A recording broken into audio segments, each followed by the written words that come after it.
Rolling. Good. Welcome, everyone. Tonight is Tuesday, May 27th. This is the regular meeting of the Planning and Zoning Commission in the town of New Canaan. We have a number of items on the agenda here, about half a dozen or 7 or so items to go through. We have a couple of commissioners that are on their way, should be joining us shortly, but we'll get the show on the road. Attendance: Dan Radman here, John Chris here. Krista Nielsen is on her way. John Engel hopefully on his way. Paul Knag, same. Alan Swerdlow Here. Tom Benton Here. Eric Knowles Here. Chris Herring here. Christina Larson Here. Mensching Here. Oh, she is. Hey, Megan. Hey, guys. And Bill Pratt Here.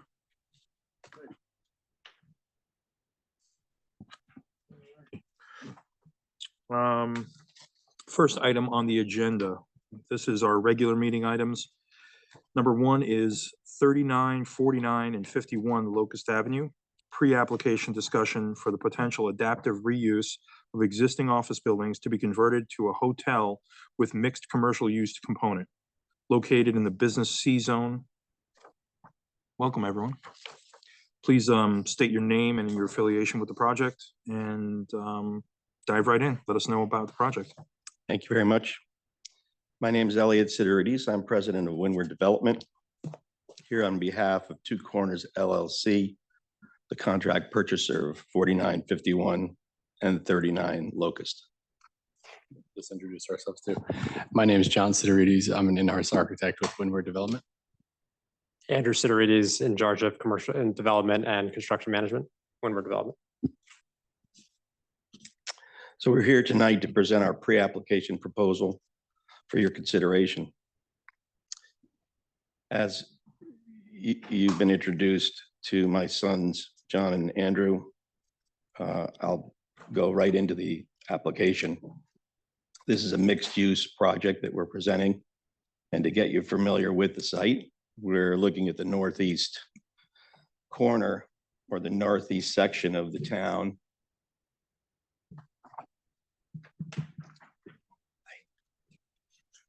Give her a second. You're good. Keep going. Northeast section of town. And you'll see in white, there's an outline of 49, 51, 39 Locust, 2 properties contiguous that amount to slightly over an acre of land. As was stated, this is in the C zone. And if you start from the end of Forest Street at the corner, the property starts from there, and that is 39 Locust. And as you travel down Locust Avenue, you pass 39 and enter into 49 through 51 Locust. That will round the corner on Cherry Street, and it will end at the Community Baptist Church.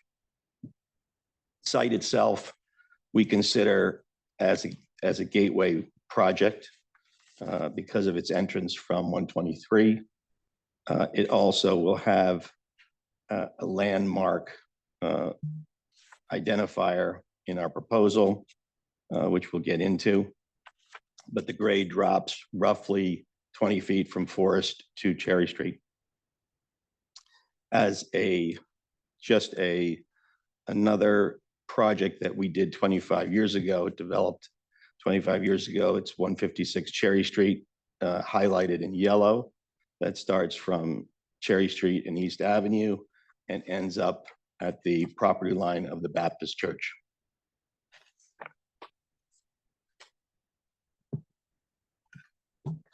The next slide shows the existing conditions.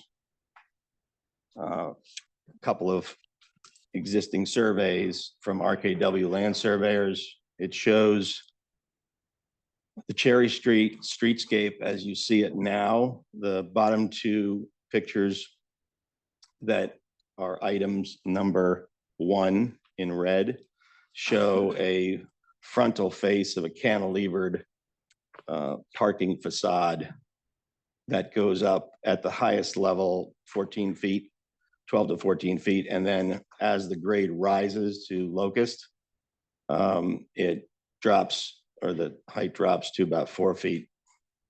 This elevation and this photograph was taken across the street on Cherry Street, on the east side of Cherry Street, across the way.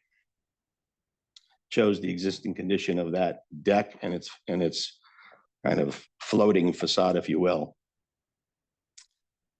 Picture number 2 shows the corner of Cherry Street and Locust as it continues its incline towards Forest.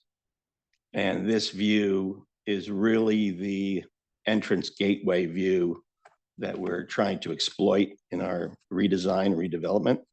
You'll see 2 building masses that are utilitarian office buildings that were designed back in the 70s. Very efficient buildings, very stripped down, but their parties were very well laid out. Their cores were very efficient. And when we were doing our due diligence for this project, we considered the adaptive reuse and additions to these buildings. You'll notice on the site plan, there is on-grade parking, below-grade parking, underground parking, and covered parking. If you look at the number 3 picture, you'll see 39 Locust, which has a covered parking element to it. And the corner of just getting a glimpse of the corner of Forest Street. There is a view of the Forest Street elevation, which is essentially a 30-foot brick wall. There's a tree in front of it, so we couldn't get a very good picture of it, but I think John has a reference to it, which he'll show you later. The next page outlines our objectives. Again, as Dan pointed out, it's in Business C, buildings approximate ages to 82. Our proposed use for 49 through 51 is a centerpiece, a hotel, roughly 40 key hotel with an F&B outlet and an outdoor terrace and patio for the public and the hotel guests. The existing and above grade and below grade parking will remain, but we will minimally reduce that according to our uses and their requirements. 39 Locust, which is the upper building towards Forest, will be an infilled mixed use application whereby the ground floor of the covered parking will be turned into retail and office use. The upper floors, as we see the demand of either the office and the extended stay portion of our hotel, which is going to be in on that property, drives the need. We've received both requests. We intended the upper floors to be extended stay or elements of the hotel for people who are staying more than a night or a weekend.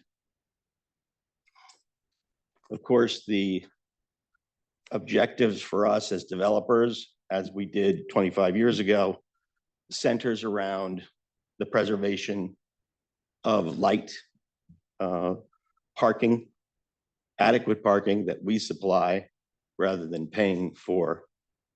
And, we're basically getting the benefit of rather than our tenants. We feel it's very important to provide that parking for our uses, as we've done in the past. But the idea of this adaptive reuse project centers around the setbacks of our buildings versus building to the building line. I think this will affect in a positive way the pedestrian connection we're intending to make from Forest Street to Cherry Street. And the buildings within the site will also benefit from it, as will our neighbors. Next slide shows the blue lines, which are our neighbors. And this time we'll start the same way from 21 Forest Street, which is a project you are well aware of. That particular building is a retail and condominium, which many of you may have been involved with. It certainly was positive in the sense that it strengthened the pedestrian pathways on Forest Street. And this building happened to go right up to the setback lines, or right up to the property lines. As you turn the corner past 39 Locust, we're intending to remove, we have one curb cut on Forest, which goes to the underground parking. We intend to add a small addition on the Forest Street side, approximately a 14 by 14 one-story structure right near the 21 Forest Street project. The underground parking will remain. And as you wrap around Locust, we plan to remove one of the 3 curb cuts that run along Locust. And we're proposing an infill of our uses, which we discussed on the prior page. This will add one more public parking space to the town, and we propose to re-landscape and redesign that pedestrian experience. The first entrance to the hotel will be between the 2 sites, between the 2 buildings, and we'll turn left to go underneath the porte cochere, which is shown as an addition in yellow. To the right, directly to the south of that, is our lobby entrance piece, which is our reference point that I discussed as our gateway project that can be seen from further down on Locust and from Main Street because of the way these basic forms were set up in the first place. The last curb cut is shown entering a grade level deck that will be preserved and will benefit the Baptist Church in terms of how we consider our setbacks in terms of light and air, which we'll get into. The building opposite the 49 through 51 centerpiece of our hotel is an office building that basically takes up to the building lines, parking garages, and upper levels. The building at the corner of Cherry Street opposite us is an office building. The next building is a medical ground floor use, and then it goes to the smaller retail and ultimately finishes at the Baptist Church. The next slide shows you the sections and the setbacks and the massing we propose to develop. The top picture shows Cherry Street on the left. It shows a sidewalk that we propose to be expanded from 5 feet to 10 feet, which is currently owned by the town. We propose to landscape it, light it, and have a small retail element that's going to be closer to the Baptist Church as the grade drops. As you step up 12 feet, you see the section cut where the parking deck is, and then 65 feet beyond that to the existing 3-story office building, you'll see the dark line traveling vertically to the 3rd floor roof. And there we propose a step back floor, reduced step back floor, constructed out of spandrel glass, and the structure will be inside the glass. The setbacks are significant there. And the bottom, the picture shows the section of the roof where the how the grade drops to the Baptist church. You could see the roof of the Baptist church and about 2 feet of the wall beyond the deck. The second section down at the bottom shows Locust and how it rises to the level of the existing deck. It shows the side elevation of a porte cochere.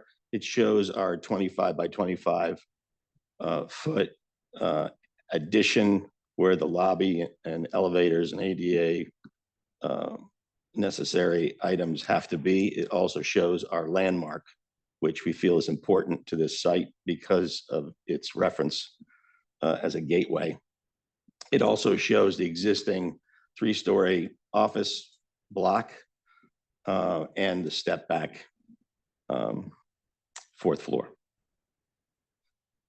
Next elevation and pictures show the same pictures that you saw on the first couple of slides, again, from the same opposite end of the Cherry Street sidewalk. And you'll notice the difference between the elevation and the picture. The picture shows a more realistic perspective, which we will develop and show you in renderings and how light travels around the buildings and so forth. But you really get the sense that the face of the parking garage is your frontal face, and that rear view of the building actually looks like it's only 2 stories from the opposite side of Cherry Street. We purposely took this picture to show you the distances that you could be further back to really see what we're trying to do as far as adding that level and the impacts it will have or won't have on our neighbors. So we felt that the frontal elevation of this strip of cantilevered decking is the primary piece that we have to fix to make this not look like a forgotten part of town, and have some respect basically for our neighbor, which is a smaller structure, but has history in town that we feel is important. We try to be good neighbors because of our project on the other side, and they've been good to us as well. So this frontal elevation, as it relates to the church and the decking, it's very important to understand that the small retail that we're proposing there and the closing in of the garage, so to speak, with open air lattice areas, expansion of the sidewalks, and an entry for the parking underneath, be completed up to the incline Locust Avenue in a proper way. We propose to do that by eliminating the 3 telephone poles that are strewn there with data across Locust, which don't serve our buildings. And we're looking for the town to help us in that regard because they own that property. But the rest of Cherry Street, as we know, because we developed the project 25 years ago, have all our utilities underground. The elevation that you see here shows a mixture of materials on the Cherry Street side that are stone and brick, a mixture of those materials, which we will show you. We've done projects with that mixture, and it's worked very well for us. And it really gives a depth to a material rather than try to create a all stone facade or an all brick facade. We feel the transition and the combination of materials will work there. We also made an effort for the building behind on the deck to have a mixture of materials to basically soften the 3-story existing structure. And I think that we hope to develop. The top floor that we're proposing, which is an addition, again, is going to be a spandrel glass. And we are looking for that to be as transparent as possible, because when you look at the picture that is above it, from that perspective, you really are not going to see much of that elevation because of the distance as you travel around the site. But we still feel that it's important to address that. The next slide shows from Cherry Street to Forest Street. It shows the front of the building. Right now, there are a series of steps that go 8 feet up in the air, 4 feet down below the steps. There's no entry piece to this building that has any kind of access. It's like a fire escape essentially, but made out of concrete. As you travel further up towards Forest Avenue or Forest Street, you see the covered parking, which we're showing is infill, retail, and office on those floors. And then that small addition on Forest Street, you see that sticking out, which is a step back to the existing building. That building, which has a electronic pen on top with cell structures. Currently what's there now is what's left from the police station, which is going to be removed in a matter of a month and a half. But the existing height of that building is higher than the existing height of the building at 49 through 51 Locust. The next slide shows a very small elevation on Forest Street across from Locale. We made a little bit of a mistake. Next to it is 21 Forest, not Locust.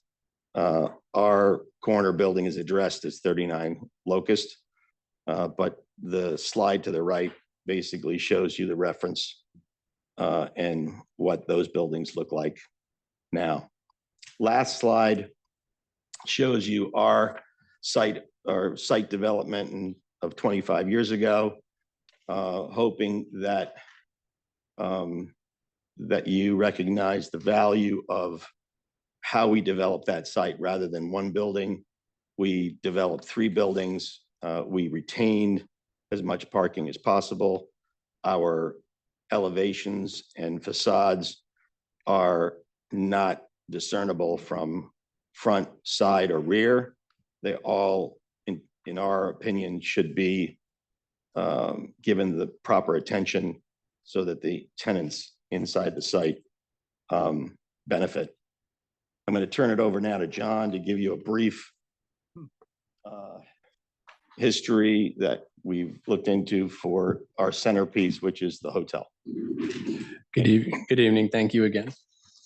We felt it was important in proposing this use to first understand the history of this use in New Canaan.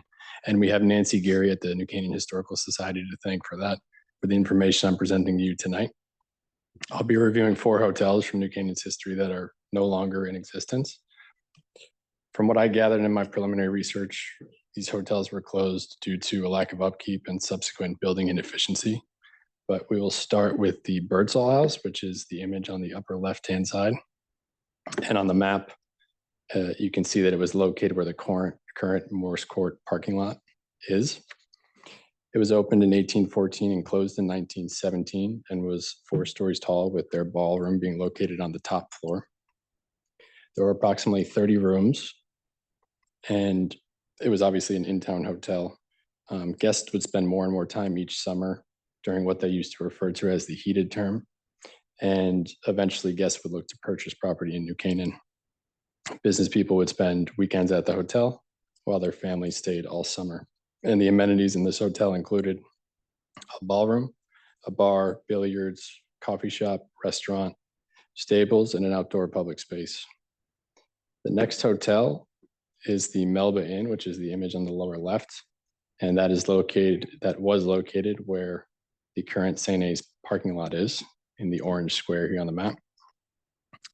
It was opened in 1918 and closed around 1980. There were 20 rooms, and this evolved primarily into an elderly care facility, which was one of the first of its kind in New Canaan, and it contained a restaurant. The next hotel on the upper right image is the Ardsley Inn, and that was located right next to the Melba Inn on Park Street. It was opened in 1905 and closed in 1934 and contained approximately 20 rooms. It hosted year-round commuters and those who spent only the summer months, and was known as a favorite place to dine for both guests and residents of New Canaan. Finally, the Maples Inn, which was formerly known as the Hampton Inn, and that was located right next to the Roger Sherman Inn.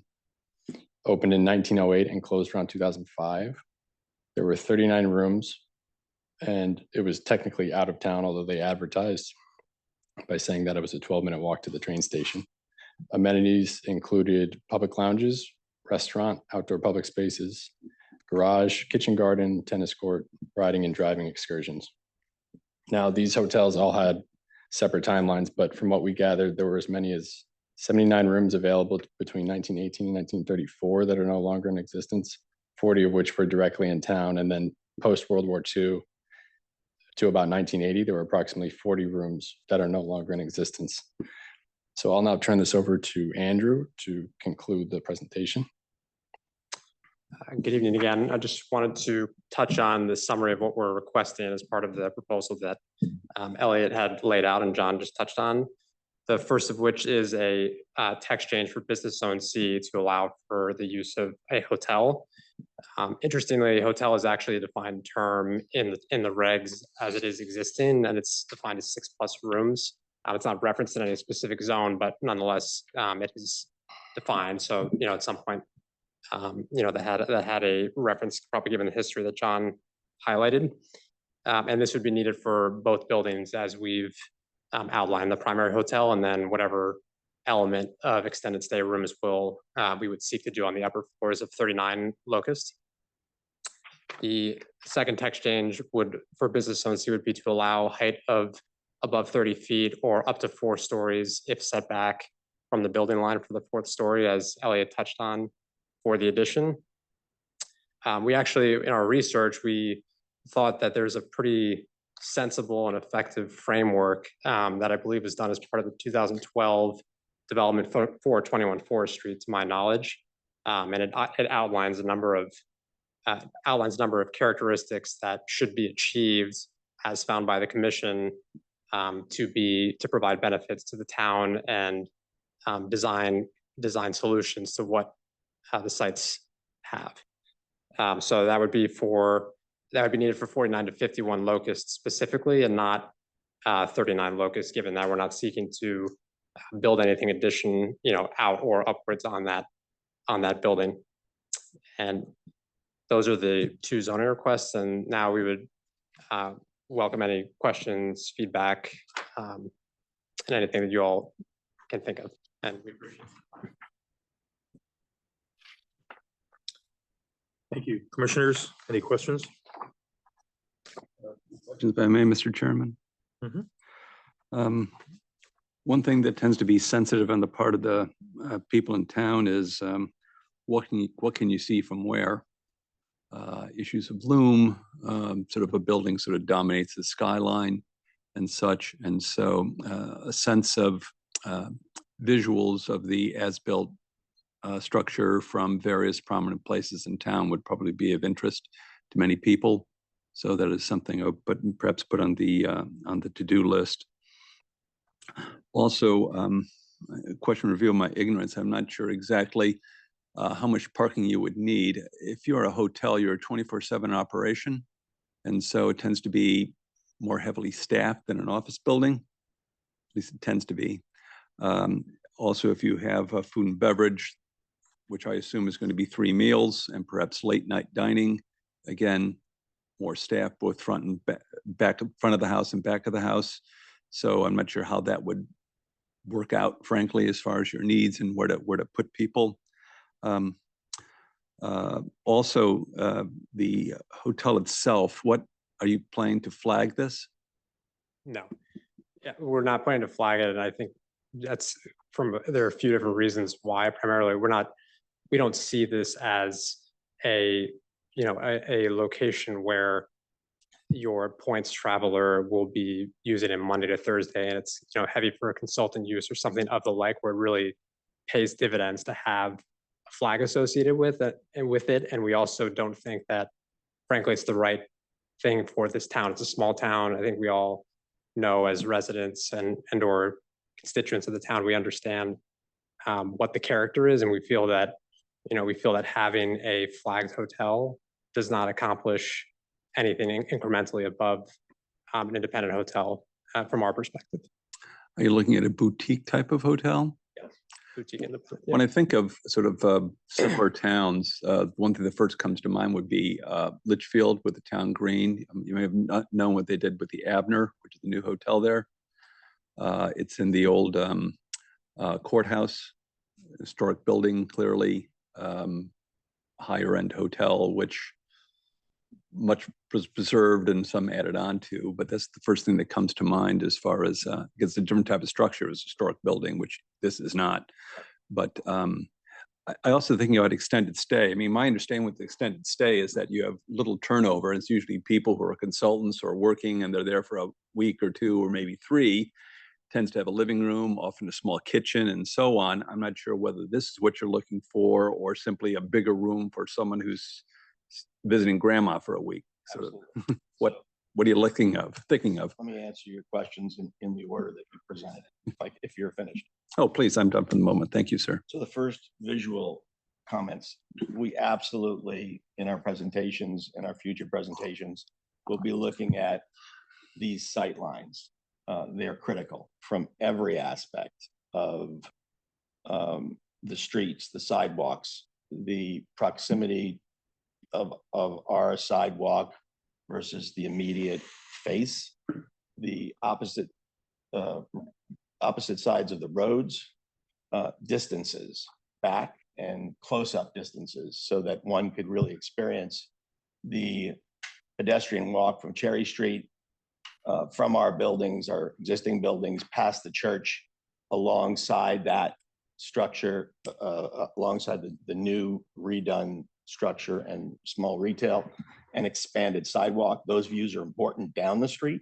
The views across the street are also important to understand the impact or lack of impact that we're creating with that top floor. Critical. And we don't intend to just do that on those streets. At least 3 views, and not views that are hiding something, that make it look like the presentation is great because you don't see that floor, but actual sight lines that are a perspective sight lines that a human would see. Very important point. We intend to do that all the way up towards Forest Street and on Forest Street. The other important thing is after you get the pedestrian experience and visuals done, is to really understand what Lume is and what light and air is when people present projects. So we intend to show, with our orientation of the existing buildings that are currently on the site, to show the actual angles of the sun when it is winter, when it's March, and when it's June. And what that will do, forgetting the human being on the sidewalk, but understanding what the shade and shadow does to the opposite side of the street, retail or buildings, or the actual human being walking on the street, or the great snow removal that we have in New Canaan that deals with ice, snow. So those are very important points. To your second point of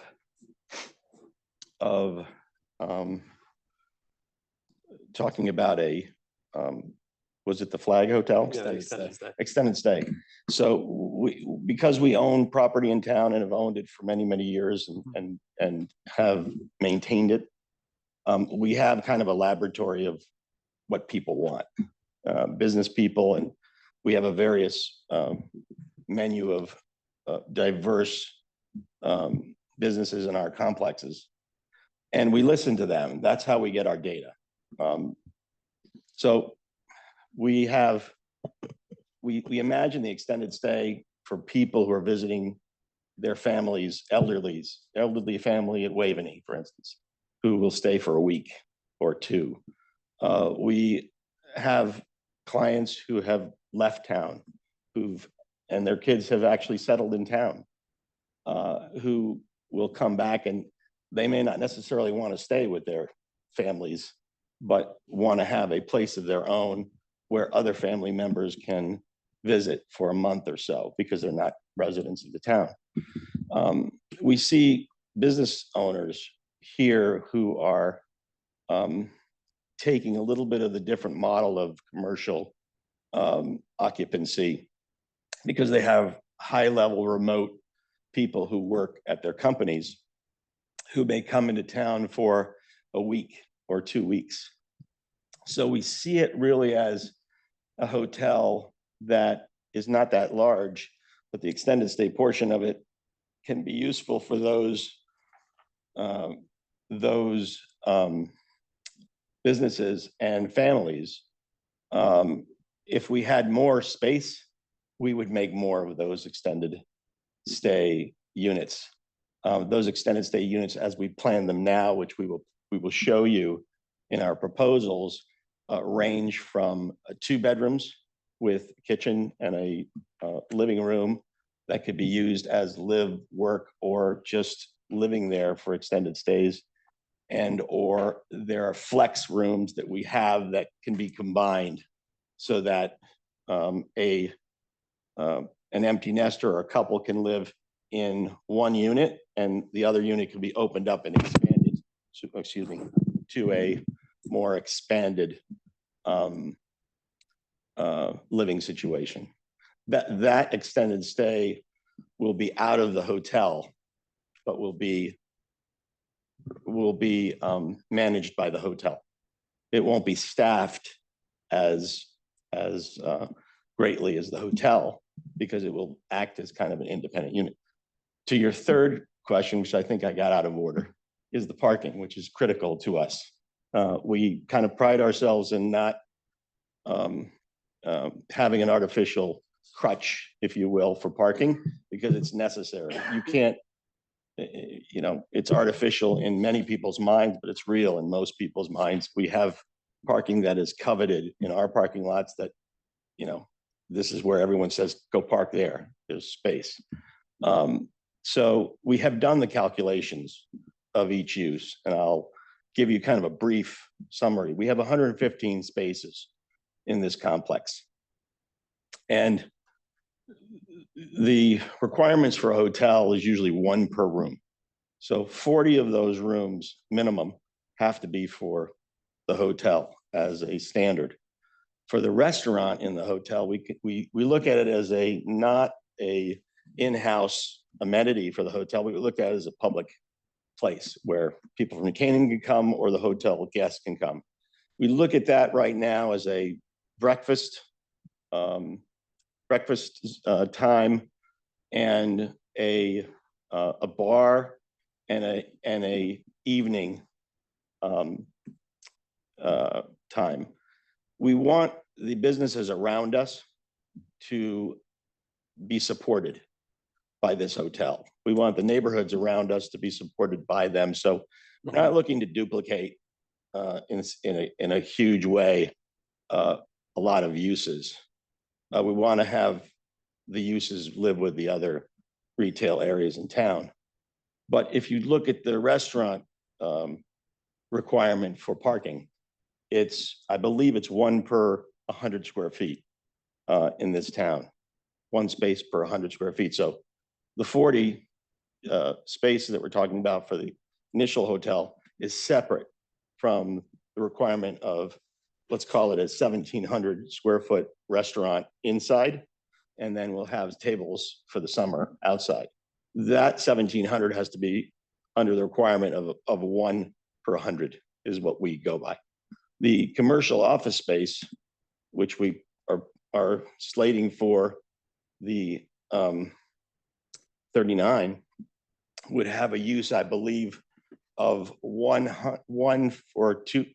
per 270 square feet. And the retail space, which we're going to sprinkle in through those lower levels, 1 small space on Cherry Street and 1 space or 2 on Forest, rounding it to that's 270 square feet. So if you add all of that up, which we've done, and we intend to give you those proposals, we have, what we have done is we've made a little zoning, we develop a zoning for the extended stay parking, which doesn't exist in terms of a requirement. So we allowed 1.5 parking spaces for that extended stay portion of our, and that's kind of our laboratory research of what we feel is necessary. Most of the people who would come for extended stay will have 1 car, but because they're developed units, which we'll show you either now or when we get to the final presentation, I think that's not enough for, if you have 2 bedrooms, you should at least have 1.5 or 2 spaces per unit. So when you put all that math together, which of course we have, and we were limited on time to show you, we're under our 98 spaces from 115. We started with 115. We've reduced it because we've added more retail to our project. And I hope that answers your question. Just a few observations to finish up, already questions, but I'm very much in favor of dropping the electric, getting rid of poles. I'd rather have things buried. Personally, I think it's just more aesthetically pleasing. Also, we tend to have storms and things get knocked down. Widening sidewalks sounds interesting. I'm not sure how to work logistically to think about it, but wider sidewalks would certainly, an area that's going to have more pedestrian traffic would seem to be a useful idea, if only just for safety and comfort. Finally, you didn't go into detail on landscaping, but that can be very helpful with not only sustainability, not just environmental sustainability on the choices you have, but aesthetics as well as can affect HVAC, cool it down. You have a lot of hardscape. That can be very helpful with that. So wise choices there maybe have multiple benefits for not only the property, but also adjacencies and the town itself. So I'll leave it at that. So those are my questions. Thank you, Mr. Chairman.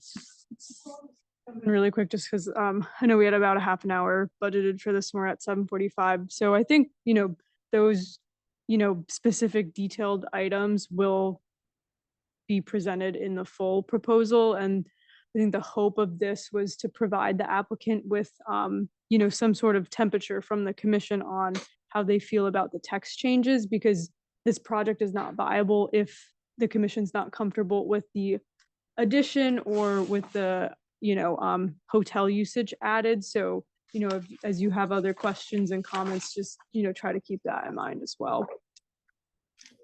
I'll just jump in. So to that point, conceptually, I think this is a great idea. I think this is something that's needed in the town. We don't have hotel use. I just to your extended stay, I just had a baby and my in-laws had to stay for 2 weeks in Stamford because that's the closest place they could find. And so it was a 25-minute drive. So it would be a lot easier if they were in downtown driving 5 minutes as opposed to 25. So conceptually, I think it's a great idea, but I want to just 3 items just quickly to piggyback off what Commissioner Chris said in terms of the, parking and traffic. While you guys kind of did your own sort of internal, numberings, I think we would need to see some sort of, a traffic engineer, professional hire to say, this is what's, your parking demand and your traffic demand. This is what it is today. This is what it is, and then this is what it's going to be for all those different uses. There's, different standards and international standards and state standards, whatever, about, how many spaces are generated by this use and that sort of thing. So definitely professional engineer to do that, as well as traffic. Because I think also, as Commissioner Chris said, right, an office building, 9 to 5 workers, people are showing up at 9, people are leaving at 5. That's not going to be the same traffic patterns that are going on with yours. And on top of that, Forest, for anybody who comes at dinner time, that is a nightmare, right? You can't park there. It's terrible. And I'll get to that in a second. And so just understanding kind of the traffic patterns and where the crosswalks are. Is there anything you can also potentially do with the town in terms of maybe signaling that intersection, putting stop signs over at the Cherry Street, Locust, striping that as well, because there's only one crosswalk across Cherry, not across Locust. Thinking on traffic calming measures, because you are going to be bringing people over from Forest where they're having dinner, or that kind of corridor is what you're creating. So I think a very well done, detailed traffic analysis and parking analysis is really important for when you come back. I'll just note on the parking really quickly, we do have specific regulations for hotels, for office, for retail, so they will be held to that parking standard. Just to be clear, like the commission will have to hold them to that. They, traffic engineer can't say different. We do have specific regulations for that. Right, and I think there's a parking requirement, but there's also a demand. So Correct. Right, so there's different things, right? The zoning is one thing, but the actual demand is something else. So we're going to need to know the demand and see if you have, a shortfall or surplus and that sort of thing. Second point was, so the rooftop, just again, it's operational down the road. Noise, I know the condos at 21st Street. Just conceptually think about, potential hours of, when you're going to close it, when it's going to be open. Is this like a, nighttime dinner? Are people going to be outside? That sort of thing. Just quality of life. Just considering the residents around there. And final point, just on, the street wall, and that you're going to have 4 curb cuts to this, and you're proposing to keep that one along Forest. And as I mentioned, it's obviously a very heavy trafficked area. Anything you could look at in terms of redesigning to push the street wall out to Forest at that corner and lose that curb cut, because I feel like on Forest, with a 1-lane road, the curb cuts, and especially with the pedestrians who are going to be coming out to your hotel, there's going to be interference there. So anything you can do to get rid of that curb cut and keep, shift everything over towards the Locust and Cherry area would be kind of better, just in terms of pedestrian flow. So let me try to answer those in order if I can. So the first issue is talking about the rooftop, maybe a little bit of confusion. The F&B terrace level or patio level will be on the first floor, and that will be on the ground floor of the entrance to the hotel. Point taken in terms of what kind of noise we want to have. We're not interested in having a sports bar there, or outdoor roasts or events or whatever. That's not going to benefit our hotel to have a quiet stay. Your second point of sidewalks and streetscape, and eliminating curb cuts. So the curb cut on Forest Street is very difficult for us to give up, because that's underground parking. We're eliminating the covered parking, and to eliminate that and bring you down to that lower level will be very, very difficult for us to give up on 39 Locust.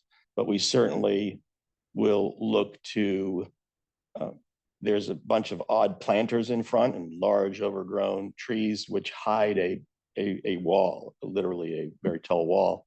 So we'll look to do whatever we can to widen that uh, sidewalk and create ramps that are accessible to the building that are ADA approved. We've already designed those, not in this app, not in this pre-app, but we've already designed those preliminarily.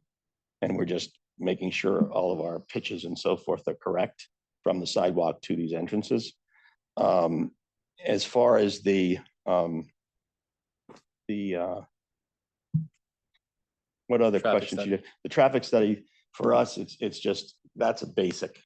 That has to be done with whatever project we do. And, you know, that's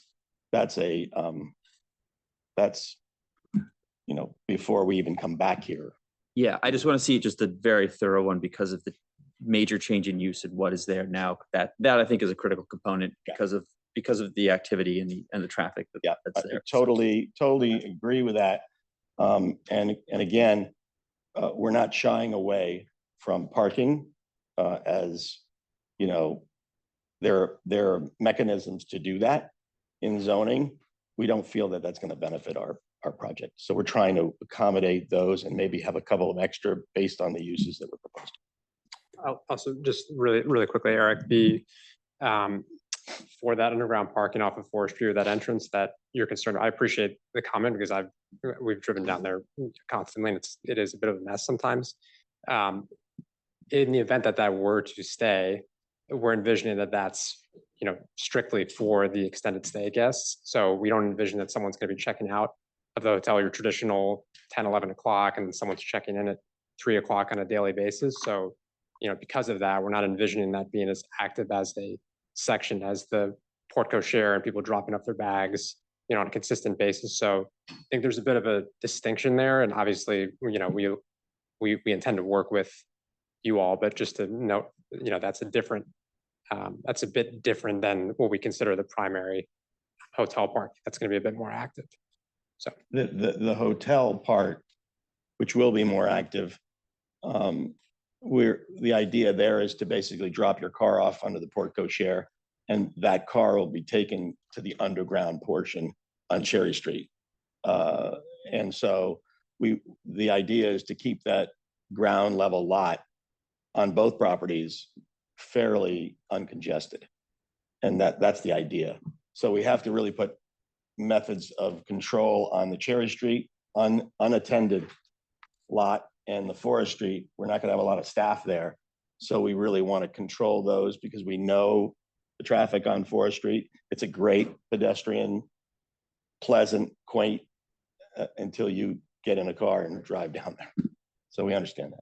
Thank you though for your comments. So, so knowing that this is, I'm just trying to control our time here, knowing this is a preliminary presentation and we're specifically talking about two text amendments, one related to the use and the other related to the height of the building. Commissioners, does anyone have any additional input as to either one of those text amendments, any opposition or commentary on either one of those? I mean, I think as far as the height is concerned, we've already heard an application for Main Street, you know, with 112 Main about adding a level there. I think it's a viable solution.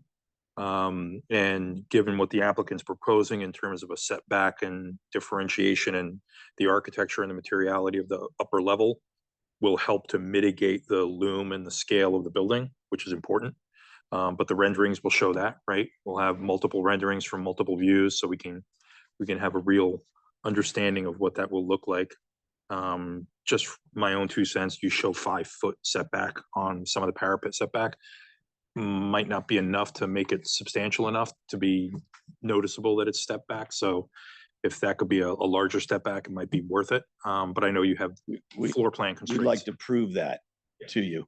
Yeah. In real, and before we make those alterations, but in no way are we looking to not work with the town. We've been residents here for a long time. Understood. These two guys just became residents and, you know, are paying the price, but, you know, don't intend to leave town and we're going to be living with this. They will for the next 25 years. I may not be here. Sure. And then anything you could provide additionally that would help, sort of a market demand study, anything you might be able to provide that, which you might already have, just for us to understand where the market really is. I understand your, your feedback from your existing tenants and what you hear on the street, so to speak. But a more thorough market demand study would help us sort of validate the need for this type of a use in these particular buildings. So I have a question about that. Obviously, you're putting an effort into the character of the building and how you want to portray the building. I see that there are 7 hotels along the Norwalk corridor, none of which are boutique hotels. They all range from about $100 to $150 a night.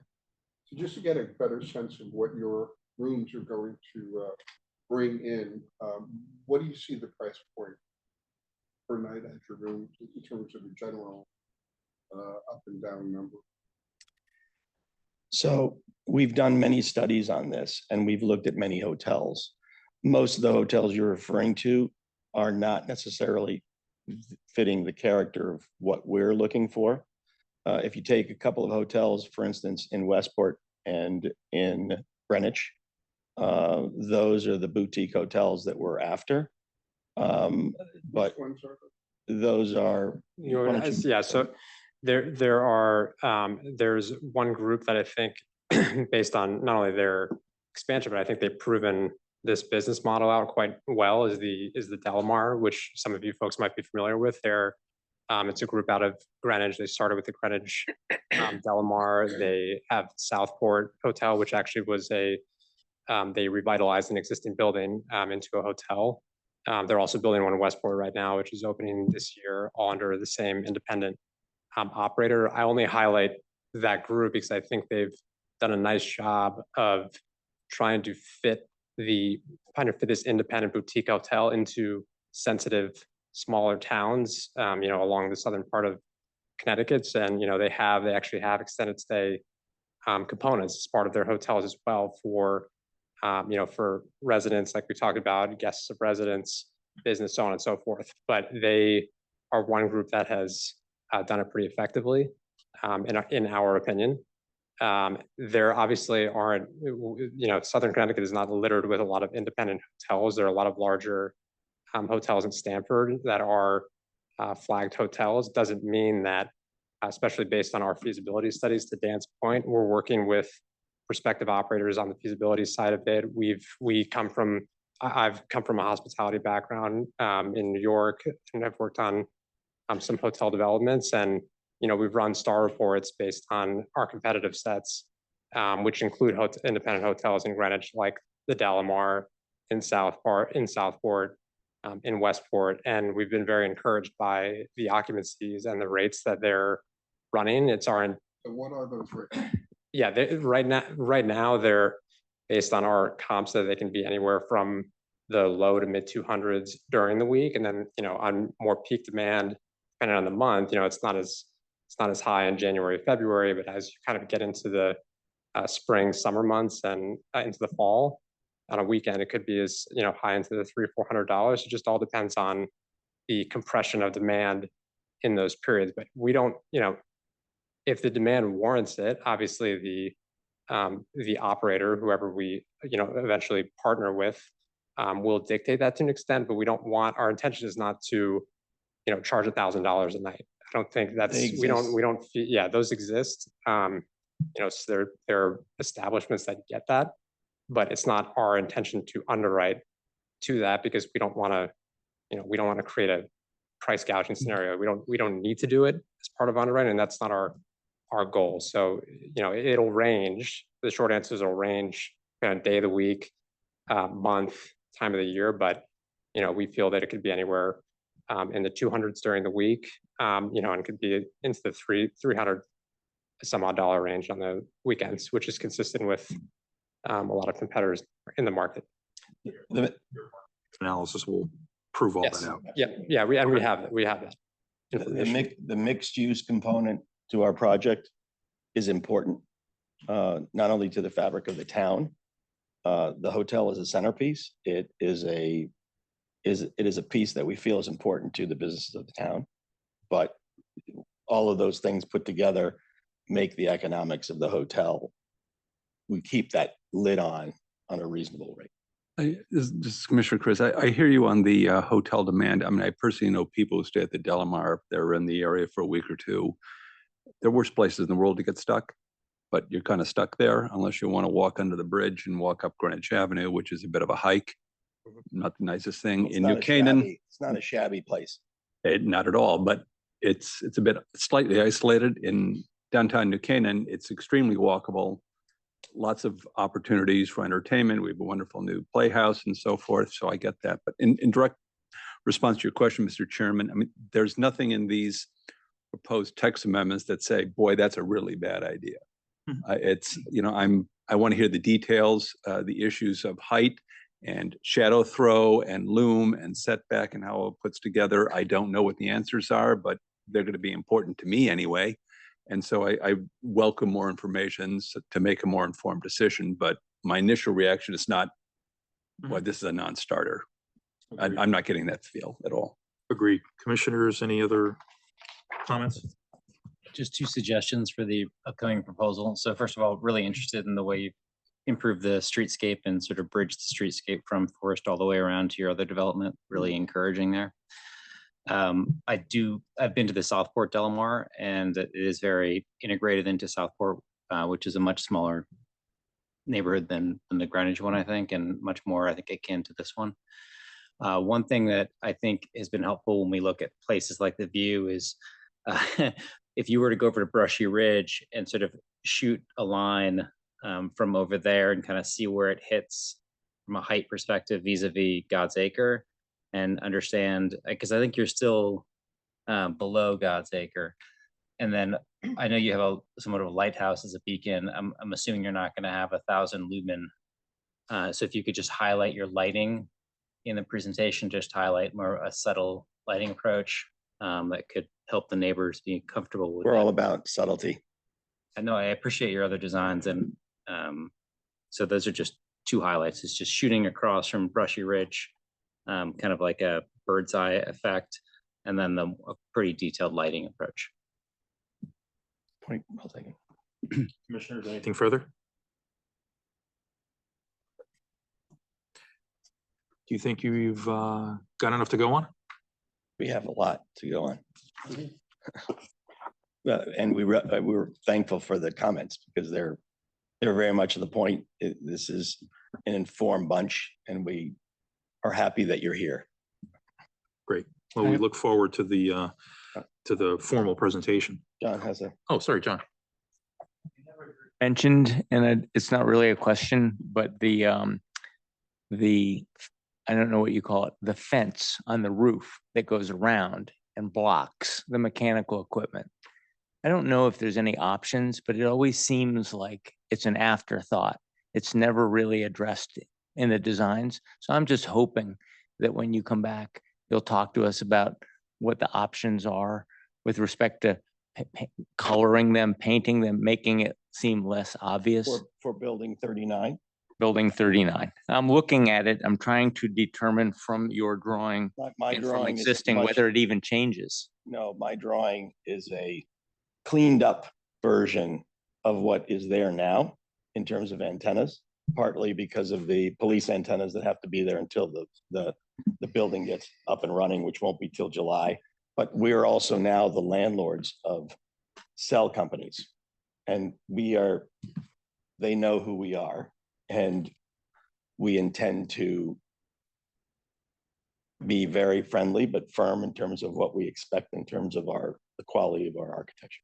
So that's also going to be something that we will, now that we will be the owners of the building, exert our influence on. Great. Thank you very much for your Thank you. consideration. Thank you.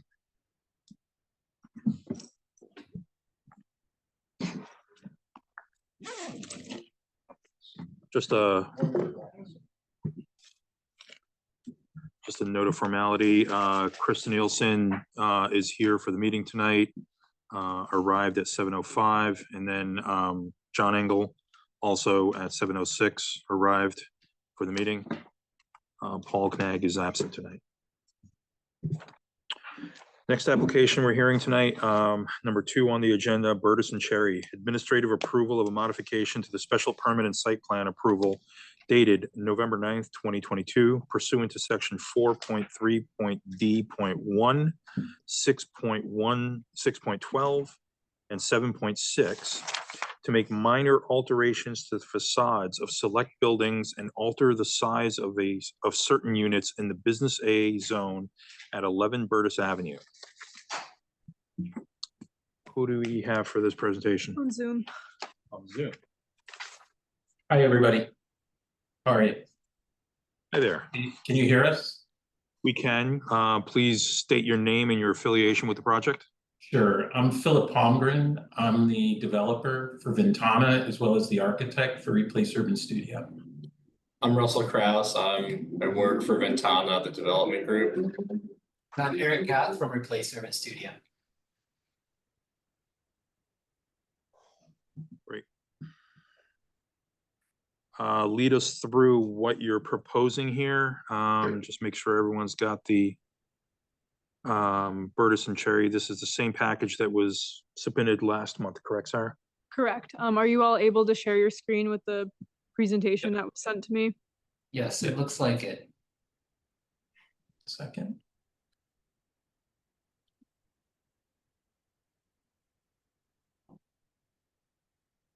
This is also posted on the website.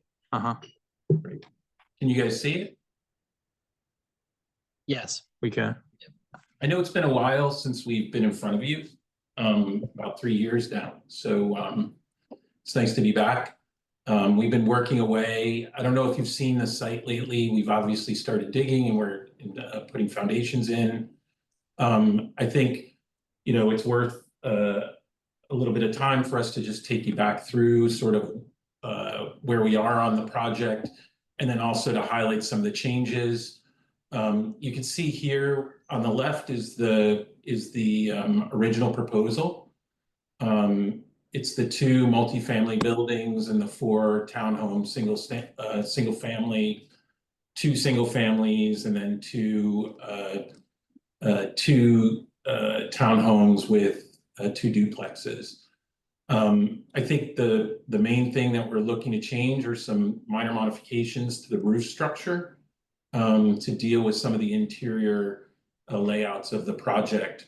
So you can see we're requesting to put 2 dormers in on the back side of the site. Actually 3 dormers, 1 in the middle of the site, then filling in one of the terraces on one of the townhomes to the north. Yes.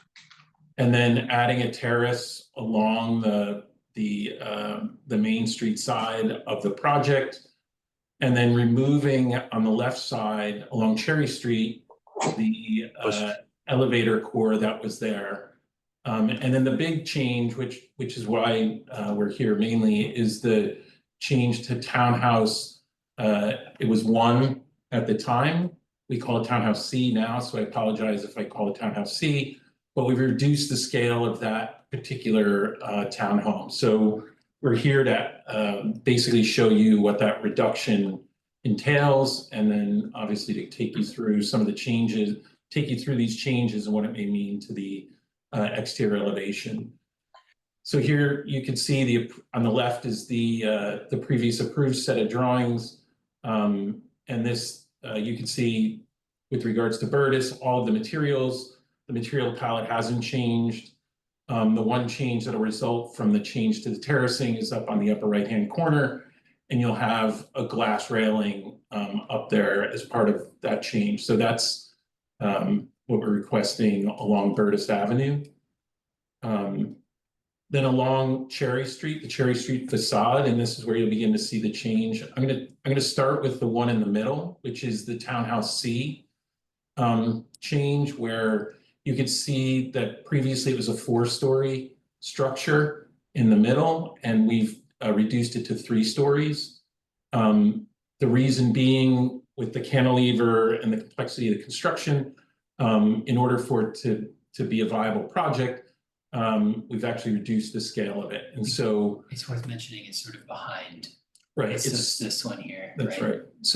So if you guys can see, I think Eric's showing you there, it's actually behind the Cherry Street facade. It's actually in the sort of center of the site. And then we'll go over. Yeah.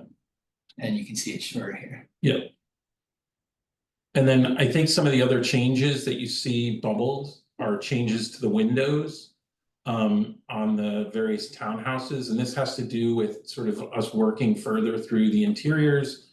There were some changes associated with our building department approval for ADA, et cetera, that moved some of the walls around on the interiors.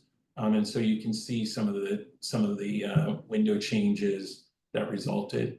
Then I think another change was that there was previously an exterior elevator that took people from the parking level up to the plaza, which is, you can see here. That was. And that actually has been moved into the interior of the building, into the lobby. And so that's no longer there. And if you kind of head over, you can see. Now there's a window there. Right, there's a window for the unit behind. Okay. So our goal here was to try and keep as much the same as possible, obviously all the same materials. I think with the facades, as we began to deal with the interior as well of the townhomes, you can begin to see that we actually flipped the chimneys and the dormers at the top. That has to do with layout and where the stairs ended up being. And so just basically coordinating with our building department submittal. And so you can see the change here. I think you can also see the reduction in the height of Townhouse C right here, basically reducing an entire floor off the townhouse. Next. On those townhouses on your sheet above this one. Yep. Yep. Right there. Yep. Looks like you're adding an egress fire stair to the last townhouse that right there. Is that correct? That's correct. Sorry, I forgot to mention that. Sorry. Is that a building code or fire code requirement that they've added that there, or? It actually is. It's an egress requirement. One of the things about this townhome is that, I apologize. One of the things was that we needed an egress out of the ground floor level that wasn't out to Cherry Street. And so that's how we've accomplished it. So. What's the depth of it again? It's 3 feet deep. Yep. And again, it'll be the same aesthetic as all the other stairs. Sorry, I missed that. So it's the same sort of metal grating and the same sort of aesthetic. But the other stairs are more front entrance stoops to the townhomes than they are a side emergency stair coming from the second floor. Yeah, so basically they're all side stairs, so they aren't straight down. If you go up to the plan, Eric, maybe that's the best place to see it. I don't know if they're shown. You'd have to zoom in on it. Right, you can see that they're not straight down, they're sort of side stairs. It's sort of the aesthetic of the overall sort of design. And maybe if you go to the front elevation of C of the townhomes. Right, you can see they're sort of side stairs. We tried to keep it the same aesthetic, sort of hugging the facade, side stair, 3 feet protrusion. So. Yeah, but even that elevation is not showing the stair on the third unit on the right. That Yeah, side stair. Yep, I think that's apologies. We should note that. Yeah. Sorry. Oops. I'm just worried about that element being stuck on the side elevation. For sure, for sure. I think you can see, yeah. Okay. Okay, let's go to the next one. Then I think just to take you through what the change is to that townhome C, And I think you guys can kind of see it here. The footprint of Townhome C hasn't changed at all. It's still the same element or the same footprint, dimensionally, everything. What we've removed off of Townhome C is the upper floor, and then also the cantilever. So you can see here on the left, the sort of cantilever up above, and then basically the lower duplex and the upper duplex. And what we've done now is made this a single family unit. And so basically where there were 2 units, there's 1 unit here now, and then we'll take you through where we've moved the other unit, because we haven't changed the number of units or the number of bedrooms in the overall development. As I said, we reduced the square footage by about 500 square feet of the overall development. So we moved the lower level unit into another one of the townhomes.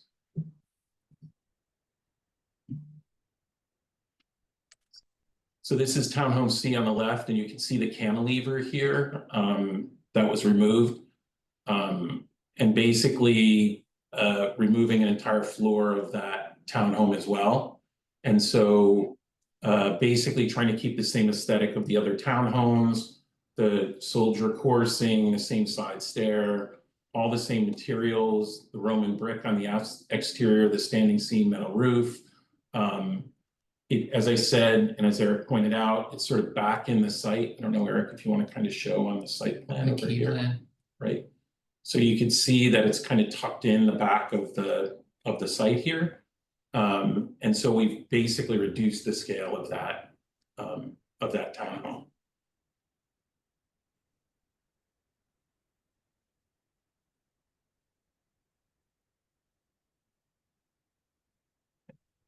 Thanks.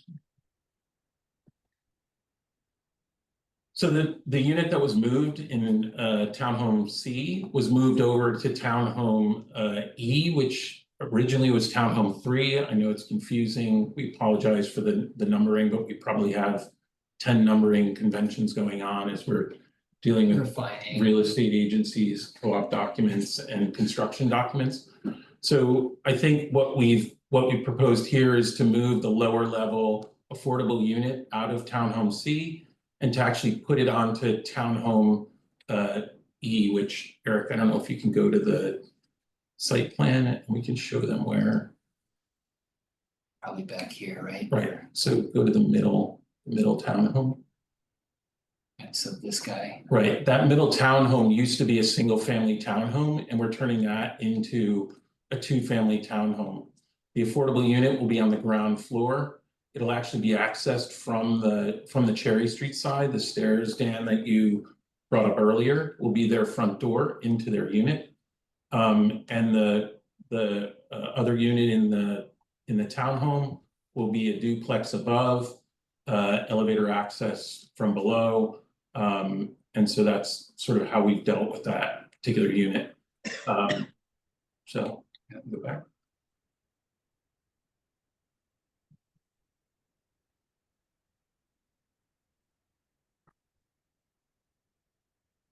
And then I think these are the numbers, and as you can see through sort of our process, there's been some minor moving on some of the numbers associated with our building department approvals, some ADA requirements with regards to units.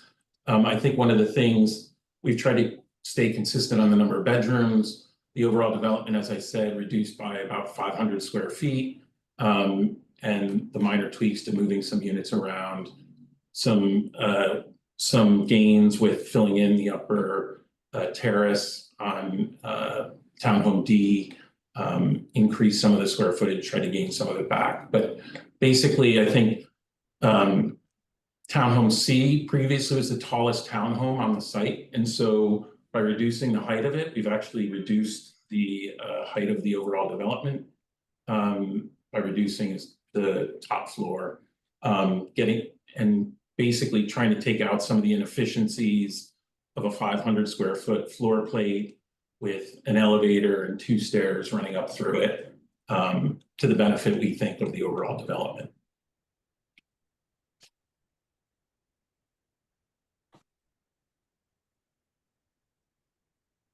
And I think that's kind of it.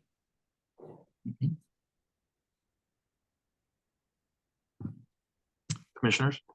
Can you talk to us briefly about the changes that were made to the affordable units in terms of where they were, where they are now, the size they were, the size they are now?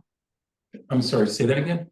I missed Talk it. to us about, you talked about one of the affordable units. Can you remind Right. us, are there 3 total? There are 3 total, yes. So there's, Tell us where the 3 are now, where they used to be, and I how see the where some of this sizes is. or layouts have changed at all. sure. So in building B, the multifamily, so the multifamily towards Main Street, the affordable is still in that structure. It's still a 1-bedroom. As part of our approval, we had 1 bedroom in building B. We had 1 2-bedroom in building C, and we had 1 2-bedroom in building F. It was actually a requirement that you guys asked us to split it up into different buildings. And so we still have the same number of bedrooms for each of the affordables. So it's a 1-bedroom in B, a 2-bedroom not in C any longer, but over to building D or E, I apologize, and then another 2-bedroom that remains in building F. I think we've tried to maintain as much as we could the square footages. Again, we've lost about, we've lost about 500 square feet. And I think the affordables have been reduced in scale, but I think we've made them more efficient by trying to not have so many stairs and elevators moving through. So that's kind of, I think the change to move the affordables off the Cherry Street entrance has actually made for a sort of a single floor affordable within the townhomes. So the actual footprint of the townhome used to be roughly 500 square feet, kind of stacked with an elevator and 2 stairs moving through it. Now it's a single floor of the townhome with a stair and an elevator only through it. So we think we've gained some efficiencies, and we think the layouts actually work a little bit better. I don't know if that answers your question. The 500 square feet that have been lost from this development, did that come exclusively from the affordable units, or from other things as well? No, it came from other units as well. Obviously, the change to building C reduced the market square footage as well. So the market rate in building C was reduced. We tried to gain some back in townhome D by filling in the terrace. Things have just kind of moved around, I would say. So there has been a reduction in the market rates as well. Okay, thank you. Yep.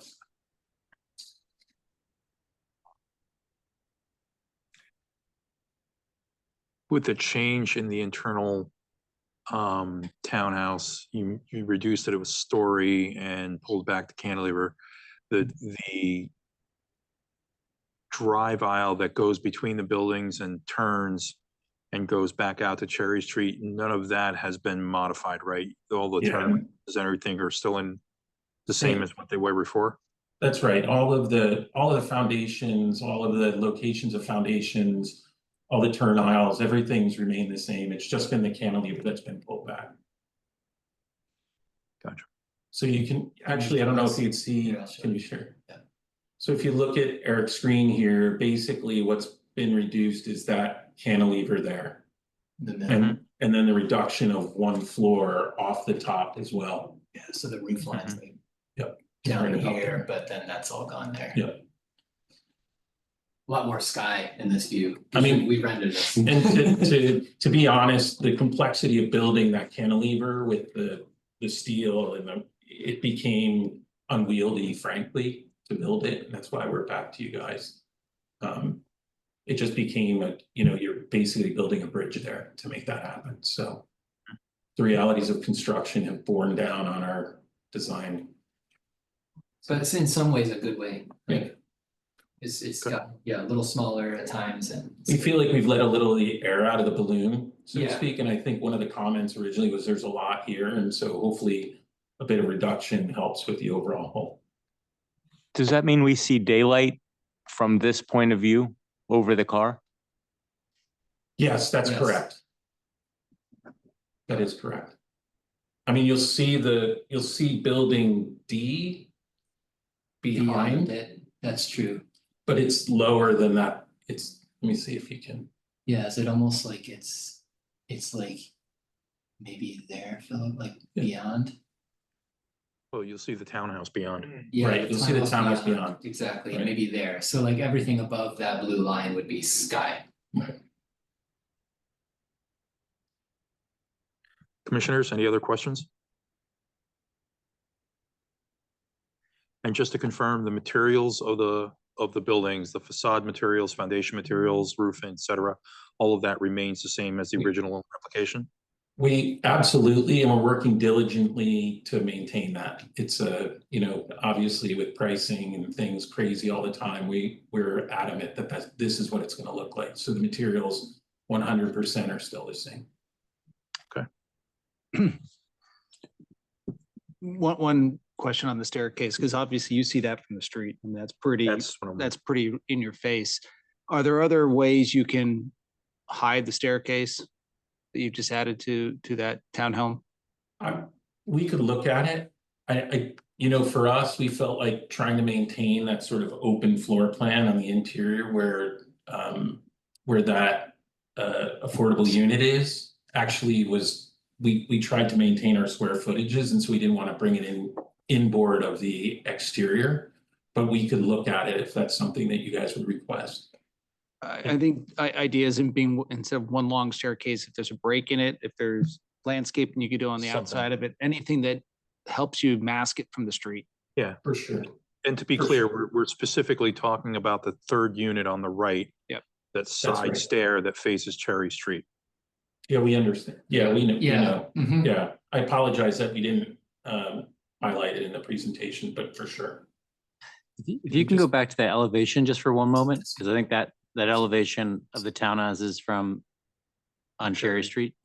Yeah. You just had it. Oh, yeah.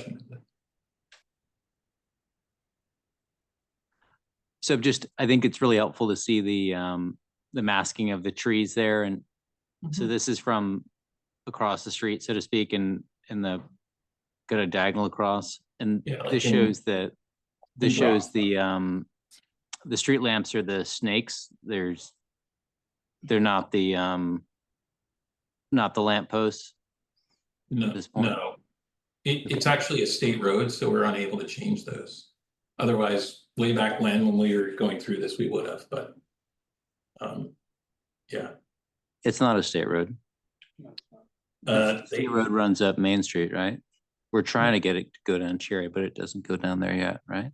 I thought this was, isn't it Okay. 106? It's not 106. 106 goes up Main Street and takes a right On east. on east. On east, that's right. So Cherry Yeah, yeah, yeah. Extension, That's right. Yeah. Yeah, I mean, we've been talking to Eversource, and obviously, I would love to change them. But we've kind of, Hit a wall. you get a lot of Hit a fish wall. to fry. Okay. Yeah, I mean, honestly, like maybe once we get the concrete out of the mud, so to speak, we could see what we could do, but we're trying to work on Burtis, frankly. That's like a bigger fish to fry for us right Oh, now. with the wires. Yeah, Okay, but your desire would be to have, street level lamps like we have on the main street versus sure. okay. and I'm going back a little bit in my mind, and I think there was something, I mean, again, I apologize because the approvals were a while ago. We'd have to go back and look at our traffic engineers, and I think there was something around foot candles and the required foot candles associated with that road. But again, I'd have to go I back. think the idea is you'd have to put more street posts than are currently there. So you'd have to maybe double up or triple up potentially just to get the same lumens to Right. get the coverage. And you have to map it all out. But I was just curious on your perspective. So it's a bigger discussion than today. I was just curious on your perspective on it. Yeah, I would love to change them. Okay, thank you. Yeah.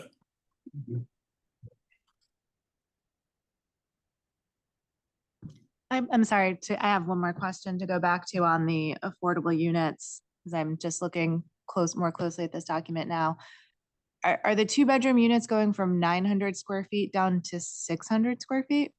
Yeah, I think that's sort of in the way we were measuring, to tell you the truth, previously, and that's sort of when we were measuring the 900 square feet previously, we were including the stair in the affordable unit, and now we don't have the stair in there. And so there's a reduction in sort of the efficiency around it. So it's actually the same size unit. It's just when we measure it out, we don't include a stair because we've taken the stair out on the lower level. So that's what we've taken out of it. Can you show the floor plan for that? How do you have a 2-bedroom, 600 square foot unit? Go to the This one here. No, go to the next. Next slide. Yep. Oops. Next, sorry. Oops. Yeah, next one. Right, so zoom in on this. Mhm. So what you can see here is this is the affordable unit here. And so essentially you enter in off Cherry, you have the kitchen, living, you have a bedroom to the left, down the hallway, bathroom, and the second bedroom down below. All right, I'm sorry, I'm looking at number 8. Number 7. If you Number look at 7. number 7. I see, that's you the have entrance off of E2, Cherry. E102, yep. And so E102 is the affordable unit in that one. Correct. Okay, Sorry. I see. All right. That's the one So that we moved, that's the one we moved from over in C. So if you go back to C. And I apologize for the numbering and the labeling, but you can see C is, you can go over to the left. Right, so C, the first floor of C is here on the left-hand side, and you can see you enter in the living room, kitchen, small powder room, up the stairs. Obviously the inefficiency of the stairs on that back corner, bathroom, 2 bedrooms. So you're saying that C is about the same size That's exactly right. It's about the as same size. the affordable unit in E. That's exactly it. Just with, in this one, they have a stair. And so this, basically if you took the footprint of what C is, which is about 500 square feet, you put it together, it's about 1,000 square feet, which is about the same scale as our townhomes. And you've taken out of it the elevator, the extra stair, and the stair for the unit itself. And it ends up being about the same size, more or less, usable. And this one is a market rate unit. The one I just described, no, that's the affordable unit that we moved. I thought we were looking at the one that you cut the cantilever off of, and that became a single family unit. That's market Now, rate. correct, this was the old affordable. Oh, I see. The new one is over here, which is, Yeah. it's just a 3-story market rate unit. Yep. And there's no elevator in it anymore. It's really simple. Okay, I didn't understand what you're showing me. Can you show me, are there 2-bedroom market rate units that are comparable in size to this 2-bedroom affordable unit? I mean, the 2-bedroom market rate on the right is, it's, I want to say this one, I don't know how big it is off the top of my head, maybe actually 1,500. I don't know if we have a comparable market rate unit that's that scale. I'd have to go back and look.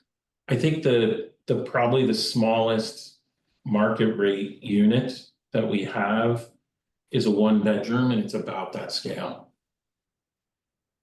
Okay. So I guess what it feels like to me is that you're making it a 2-bedroom because we said we wanted it to be a 2-bedroom, but it's actually the size of a 1-bedroom. I think, we could explore trying to make it bigger. It's sort of within the product type that we have with the townhome. I just want it to be functional. Like I want it to be usable, and I don't know how usable a 2-bedroom, 600 square foot apartment is. Yeah, I don't know, in New York, we have a 2-bedroom, 600 square feet. But again, you know, it's one of those things where with trying to get a, you know, an affordable unit into a townhome floor plate, you know, we're kind of challenged. I don't know. I mean, we've struggled with it in building C. And I think if, you know, what we replaced it with, we try to replace in kind. I think with what was previously approved. Can you go back to building C? The original. Right. I mean, to me, you know, obviously it's not easy to get an affordable into a super small floor plate, and particularly when it's so vertical. We felt like it was a better solution for it to be all one floor rather than a stair. A bunch of inefficiency here. But I wonder if we could like color code, I don't know, and show before, after a little bit more with color coding, if it would be a little more clear too. But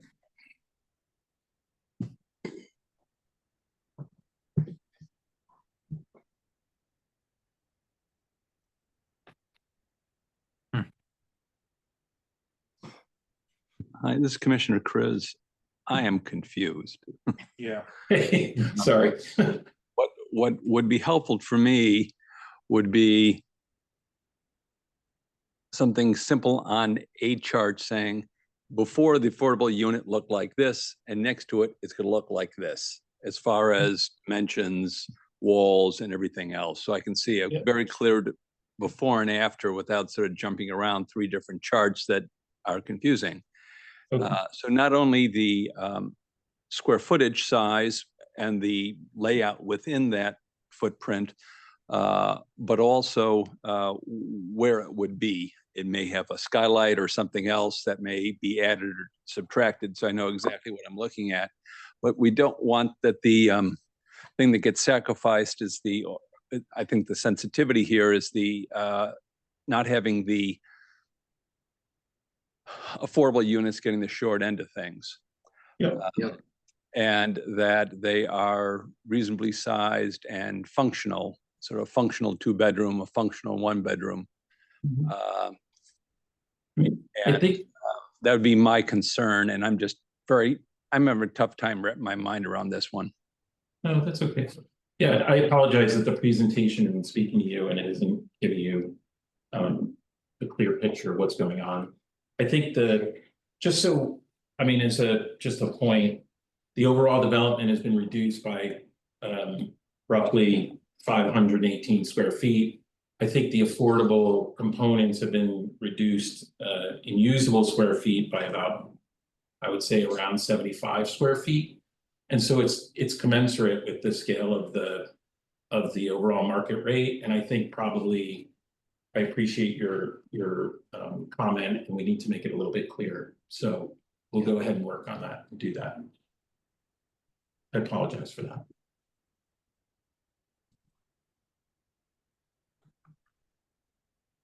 So does the commission want the applicant to return next month?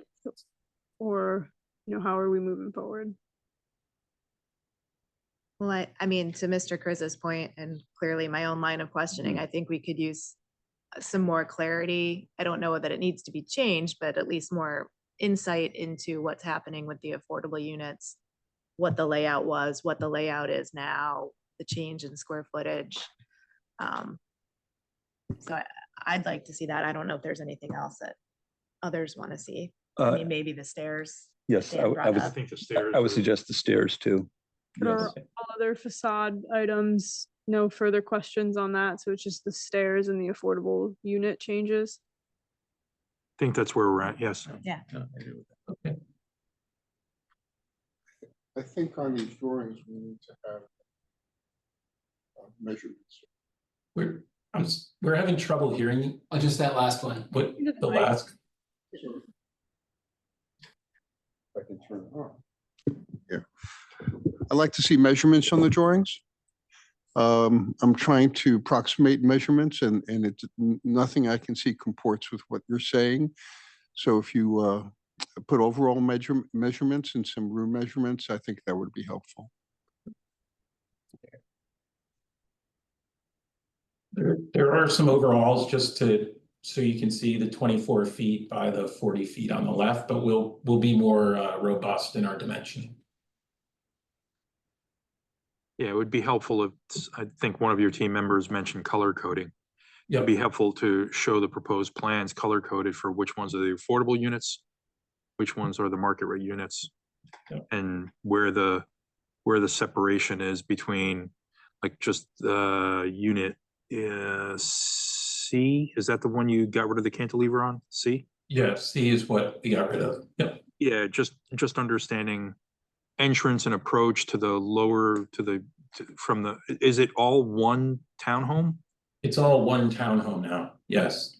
All So one. so the affordable unit was removed out of it and moved over into townhome E. So it's just one townhome now, a single resident townhome in C. Mhm. Which is a 3-bedroom or 4-bedroom? Can you click to it, Russell? Building C. Sorry.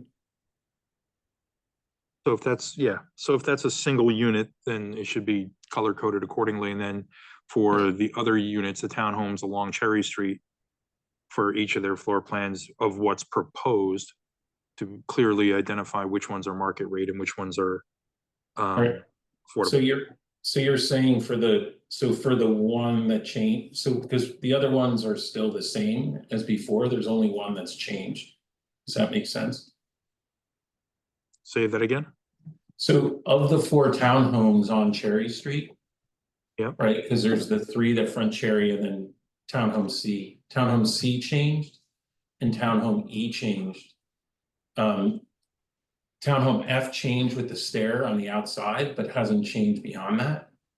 And so do you want to see all the townhomes or you just want to see the 2 that changed, I guess is my question. Townhome E or F changed with the stair on the outside? I'm seeing your Sorry, clouded F drawing that changed. says it's E. Sorry, F changed with the stair on the outside. So I'll show you, how about I just bring in all the townhomes and we'll do a comparison of what was there before and what's new. We'll do that and we'll color code it. Yeah, because I mean, previously it was TH3, TH2, so I on. know, And now I it's apologize. CDE. So yes, we need a reconciliation of which homes are which, a Yep. key plan on each site showing which townhome you're identifying. Yep. And then, I mean, I'll leave it to you to explain to me, but I'm looking at your PZ 216 sheet, which has townhome E. And that's the one that has the stair on the side. You're saying it's townhome F. So Yeah. I'm confused as to which, that's your elevations, but your plans are labeled differently, so. I was just this, for my mind, taking my mind around it, there are really 3 things being talked about. One is where are the affordable units being moved to, if at all? Correct. 2, size of them.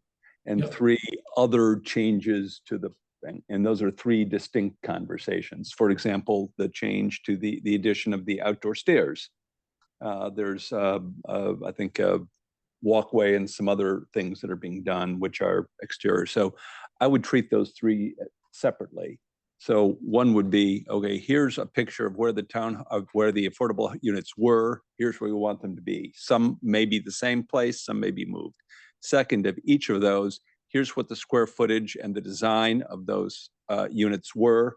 Here's what we want them to be. And third, other changes such as the stairs and there was a balcony and so forth, which are 3 distinct different things, at least to me. It's easier to wrap my mind around them if we treat them separately, but that'd be my suggestion, fine. Mr. Chairman. Agreed. Otherwise, gets confusing jumping. Agreed. Commissioners, any further comments on this thing?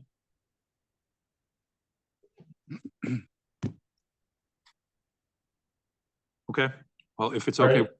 we're gonna continue this application until next month and just have you come back with clarifications on those 3 things. Yep. That'd be great. Thank you. Thank you very much. Yep, bye.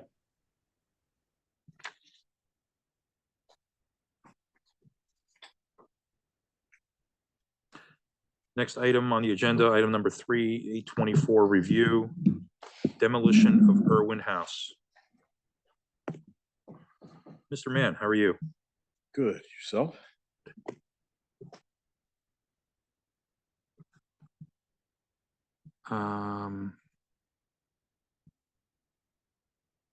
Go.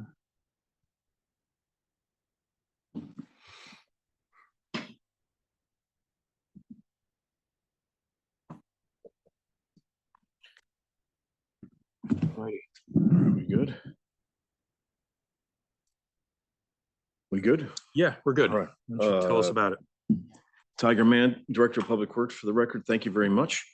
So here we're to talk about 8-24 of the proposed demolition of the Irwin House.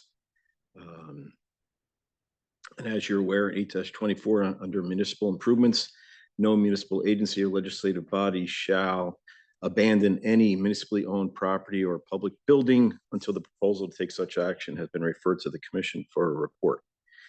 So that's why we're here. Irwin House is located at 848 Weed Street on a 36-acre parcel that the town owns.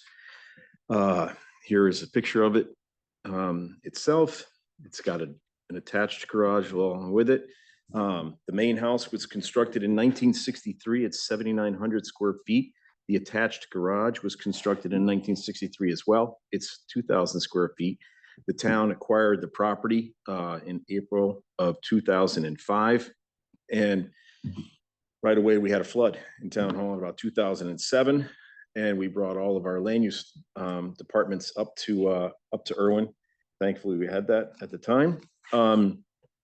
And we utilized that until basically Town Hall was done with this renovation in 2015, 2016, where we brought everyone back. And we got hit with COVID. And about 2019, Health Department relocated up there. We did our COVID shots, things of that nature. And then we brought everyone back again. And then we had the Playhouse, where we had to have a couple of renters vacate so we could actually renovate the Playhouse, one of which was New Canaan Cares. And we placed the New Canaan Cares up at Irwin House. And then while we were working through the police department, we placed CERT up there as well. So CERT has storage up there, and they have a facility where they meet. But now we're able to bring New Canaan Cares back, and they'll be coming into the Vine Cottage shortly. And CERT, once police is open, will be coming back, and they'll be utilizing the police department itself. So our feeling is that at that point in time, now the building itself, we don't have a use for.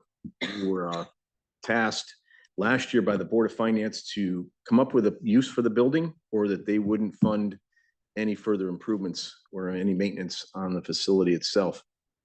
We couldn't come forward with a proposed usage. There were many that had come forward. We couldn't come forward with one that was suitable.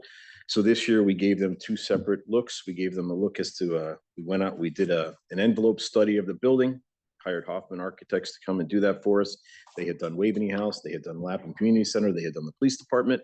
They came back with a cost of just over $1.3 million for just the exterior of the building, the roof and the walls, windows, what have you. That didn't include anything on a renovation cost for the interior of the building. And we had ideas of anywhere from 400,000 up. And the up was if we wanted to start incorporating the second floor, which would be in need of an elevator. So you're talking about $200,000 plus, and then the renovation for the second story itself. So at that point in time, when we presented that, the Board of Selectmen pushed that to the Board of Finance because they wanted to have further review. The Board of Finance at that time said, we don't want to fund the building anymore. How much is it going to be for it to be knocked down? So they reduced our budget to $400,000 because that's our estimate, about $175,000 for the demolition of the building. And we left about $200,000 for environmental aspects that we're studying right now. We had Fuss and O'Neill go out there and they just finished their on-site review last week. And in about 2 to 3 weeks, they're going to come back with their determination as to what environmental aspects are needed to be remediated as part of the demolition. So we have $400,000 in our budget.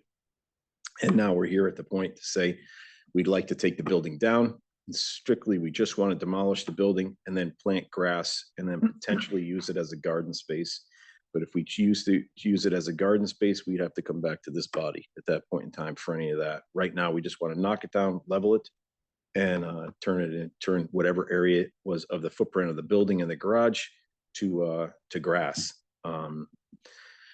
So if we look back to the Irwin master plan that was developed in 2006 and then revised in June of 2010, it had a caveat inside that said that the building in the 2006 version, it was just strictly supposed to be removed and created a ruins garden. In 2010, they said the other option was to preserve it for town offices and uses. The town has no longer a use for the building.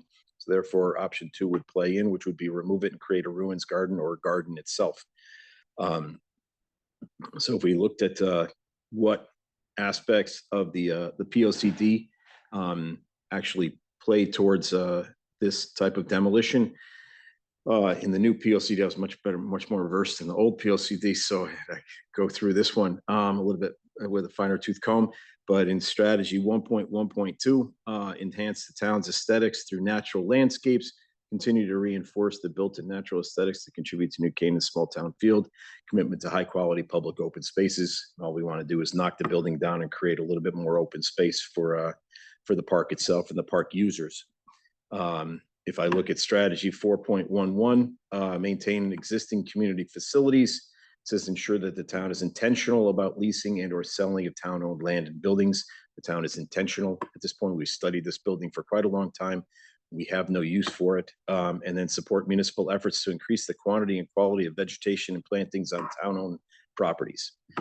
And then there's also one in here under actions under D. It said work with town departments to determine the future of the Irwin House. That we no longer have use for the Irwin House, so we feel that at this point in time, we'd like to bring the structure down.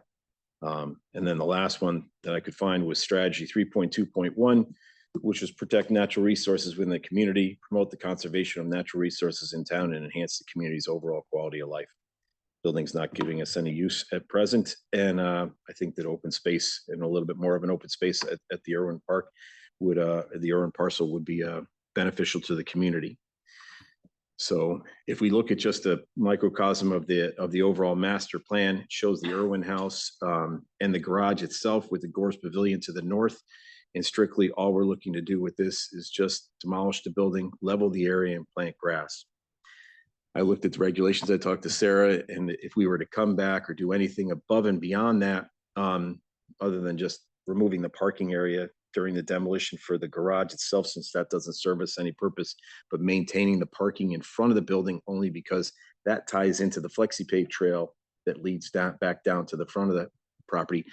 And that would kind of disjoint it if we don't leave that parking space. Plus, if you come to that area, you have no way to turn around. So it gives a user an opportunity to turn back around. We've got bollards at the FlexiPave trail so that they don't go back down the FlexiPave trail and turn back around. But we would like to keep that portion of the parking, get rid of the parking that's in front of the garage itself. And then if we were to do anything like a garden or anything like that, we would be looking at approximately a disturbance of, if I estimate 200 feet by 50 feet, that's 10,000 square feet. 10,000 square feet brings me back to the commission for approval.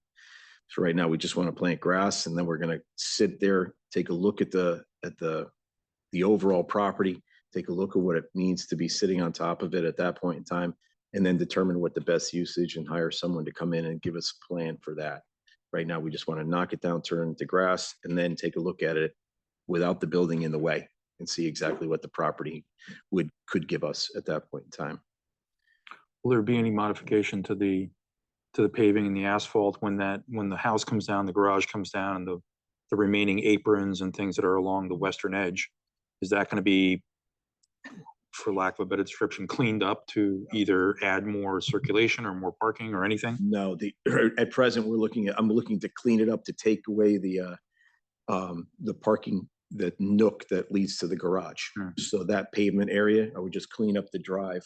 So saw cut it and clean up that portion of the drive, leave the portion that comes towards that small space that's in front of the building. That's all. But we wouldn't be looking to add any additional parking or any additional pavement, what have you. Strictly anything that's there right now would revert to grass.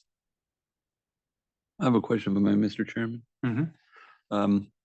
To be clear, the Gorse Pavilion stays as is. I'm sorry. The Gorge Pavilions and the barn stays as is. That's correct. Has Parks and Rec weighed in on this at all? No, well, they've weighed in on the fact that we don't have a usage. We haven't come forward to them about this. But strictly, usually the buildings themselves are left to DPW side and not the Park and Rec. But we can certainly visit with the commission again. And the Irwin House building itself, I haven't heard anything about any historical value of this or anything else. We haven't received anything from anyone of that note, any comments of that. As I mentioned, the building was built in 63. To your point, the barn is a historic structure. On our point, it's built in 1920. The Gorse Pavilion already has a caveat on it from the State Historic Preservation Office for that reason. So the Gorse Pavilion is not associated with it as well. Thank you. A question, does the back of the property drop off significantly? There's a grass area off the back. So if you walked through the property to the back through the sliding glass doors, there's a area of grass, and then it leads to a wall. And then there's a drop off at that point in time, yes. But there's a substantial amount of patio area or grass area behind the facility itself, behind the house itself. For informational purposes, where does one find the Irwin Park master plan? Because I was wondering today if there was a master plan. There is a If you master answered plan. that question, It was, I don't know if it's on any of our websites or what have you. I can certainly put it out there for you, but and I can certainly share it with Sarah. Okay. I can give you the 2006 version and the 2010 version. There's not much of a change between the two. All right, thank you. You're welcome. Was there a new version proposed by was it by the Garden Club or by someone for additional paths and some amphitheater and other things happening back there? There was, that's correct. Last year or the year before? Yes, so there was but that was actually in the boardwalk was in the master plan, the original master plan in 2006. Right. For through the wetland area. The amphitheater or the grass steps, that was an ad. So that went to wetlands for approval, and then I don't believe it came back to this body. We stopped at that point in time with the thought was to proceed with the boardwalk. Funds needed to be raised in order to be able to do that, and we're waiting for the Garden Club if they so choose to come back with funds for that. At that point in time, if the stepped area, the amphitheater would come back, that would definitely have to come back to the commission because that would trip your regulation on soil movement, Gotcha. soil disturbance. Gotcha. Commissioners, anything further? So just, I think it was nice to hear the consistency with the POCD, and if we're supposed to rule on whether this is consistent with the POCD, one thing I just want to highlight is that with that strategy of investing in parks and open space and cultural resources, that to keep this building standing would cost money and subtract money away from other focuses like the barn or like other things. So in effect, by removing it off our rolls, so to speak, we're actually allowing resources to be diverted to Waveney House or to. I appreciate you bringing that up because that is actually that's our feeling, and that was the feeling of the Board of Finance and the Town Council at the time was you need to choose one. We were looking at $2.5 million worth of work at Waveney House at the time for envelope work there and $700,000 at the Lapham Center. And so we felt that those were much more important structures to the fabric of the town. And Irwin wasn't necessarily as important, but you're right. It helps us at least be able to balance the budget, maintain our debt levels, and then put money where we should. Thank you. The parking pad on top, it's not a great turnaround opportunity, and it's probably not the right size parking, but you anticipate changing it, just not yet. I would imagine that at the time that they come forward with a garden, there was originally in the original master plan, it showed a traffic circle, but that intruded upon the Great Lawn in the interior. And there is a caveat on intruding on the Great Lawn in the deed and in the Park and Rec regulations. So yeah, at that point in time, right now it's a K-turn in the back. But we could look at that point in time to look to more of a traffic circle at the top if if the designer at the time takes a look. Right now, we're not proposing that. Right now, we're proposing just exactly what it is. You drove in there, you parked, and you had a K-turn, back up, K-turn, and pull back out again. That's all we're proposing at present. You can't go toward the Great Lawn and you don't know what you're going to do on the other side in terms of a stepped. So until you do, we're going to leave it alone. We're going to leave it alone. That's correct. Yeah, I don't anticipate expanding the footprint of the asphalt at all. I actually think about reducing it, as I mentioned, in front of the garage, and there might even be a piece that comes out in front of the house where the ramp goes in at present, that area as well. Commissioners, anything further?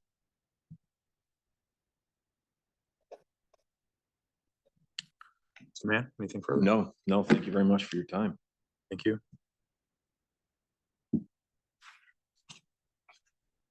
Do we vote on this one now? Yep, you can.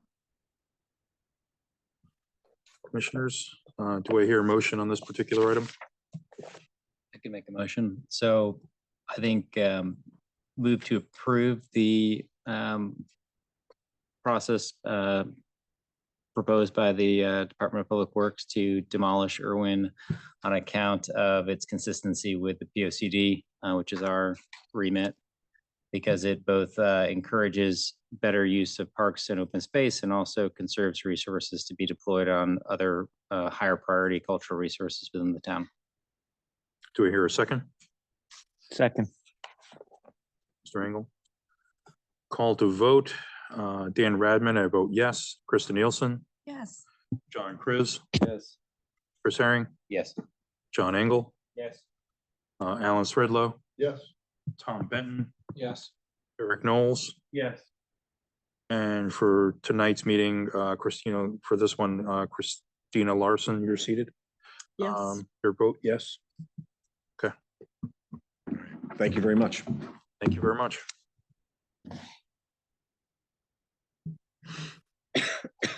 Next item on the agenda, 1135 Ponus Ridge. Upon application of Christopher Moran, Brooks and Filatico, authorized agent for Claire Salvatore, owner for a special permit approval pursuant section 3.4.1.a, 3.4.1.b, and 3.4.c.7 to allow construction of an accessory structure over 1,000 square feet in building coverage and to permit more than 5 garage bays on one property in the 2-acre zone at 1135 Ponus Ridge, map 26, block 23, lot 59. Good evening. Good evening. I'm Chris Moran from Brooks and Filatico Associates Architects here in town. I'm representing Claire Salvatore for 1135 Ponus Ridge Road. I don't know how to share, or if I need to, or if you guys do it. Typically we have the applicant, but just for the sake of time, I will share my screen for you. What in particular do you want? We start with the site plan. So the two items while we're here is we're 93 square feet over the 1,000 allowed for an accessory structure.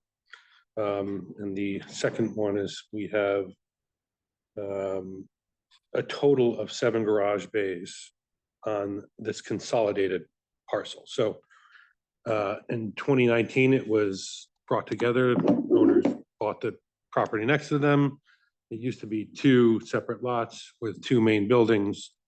The portion that we're looking at here is 1161, which was consolidated with 1135.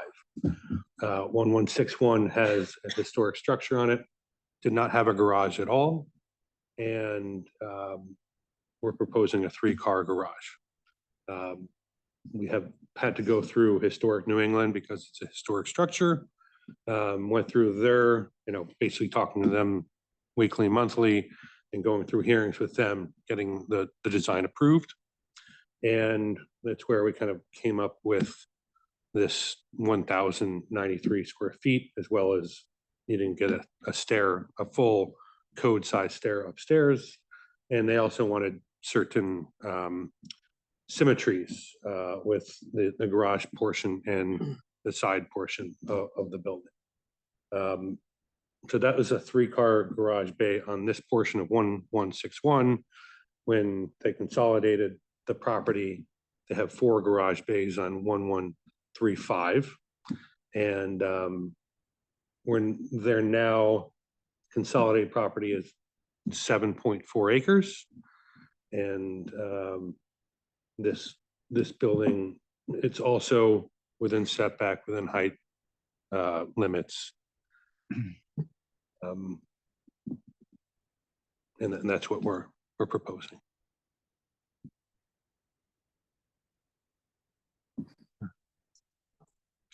Commissioners, questions? I have a couple of questions. There's an existing carriage house and a guest cottage that are part of the 1161 property. Correct. Neither one of those function or at any time have functioned as a garage, have they?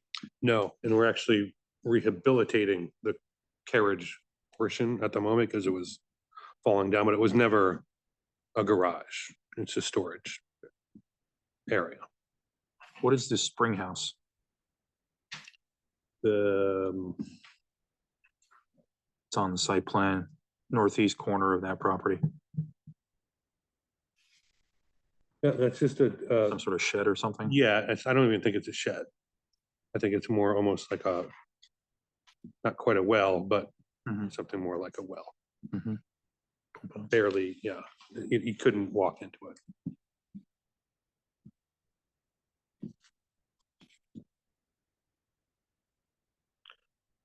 The building is, the new garage is behind the existing structure as well. We are also had limitations from Historic New England to where to put it as well. We couldn't be to the south of the structure because there's a historic garden area there, and they wanted it 75 feet within the main building structure. So it felt like a accessory building. And Historic New England's already provided a letter of conditional approval on this. They have, yes. The record. Yep. Stipulating the exterior finishes, et cetera. Okay.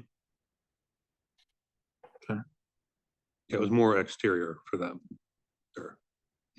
Gotcha. Now, the main house of 1161, that already has a garage attached to it, correct? Yes, 4 garage bays. I'm sorry. No, that's- 1135 has 4 garage bays. It's got 4. 1161 does not have any garage bays. Doesn't? No. Oh, those were converted. They might have been converted. But there's no garage doors anymore.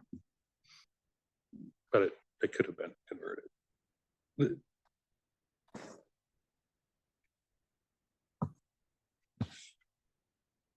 Okay.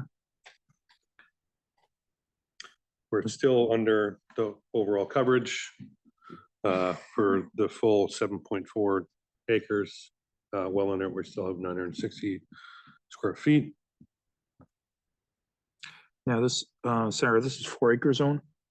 It's the 2 acre zone. It's 2 acre zone. So if this owner in any future time wanted to re-subdivide the lots, they could technically? So it would have to go to the Planning and Zoning Commission, and there would have to be calculations to confirm that however the lot lines were drawn, that one lot wasn't over coverage. You also have a barn that was The historic barn. that was essentially straddling the property line almost, I so remember that. that would pose a challenge. So potentially, yes, but there are some items that would have to be addressed for it to work. Gotcha. But having 7.5 acres to deal with in a 2 acre zone provides a little flexibility. The reason I ask commissioners is contextually, adding an additional structure here, in this case, the garage for that particular property. Is it contextual to the way the lot used to be subdivided? I know it's one larger lot right now, but it seems like it would be in keeping with what, if it were to be split apart in the future, it would be keeping with, single family residence with an accessory garage.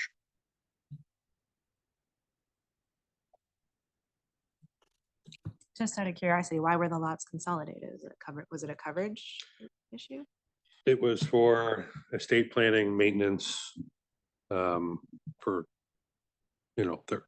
their properties. Just easier for them to do.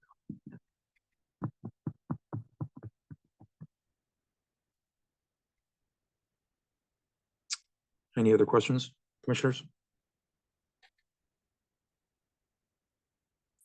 Okay, you're good. Thank you very much. Thank you. We'll vote on this at the end of the evening. Okay. We need public comment. Oh, yeah, I forgot. Yeah, we're in public comments, we're in regular hearing. That's why I'm here. Is there anyone in the public that would like to speak to this application or in Zoom land that would like to speak to this application? It's a big resounding no. I think we're good. Thank you very much. Thank you. And I should stick around. Thank you.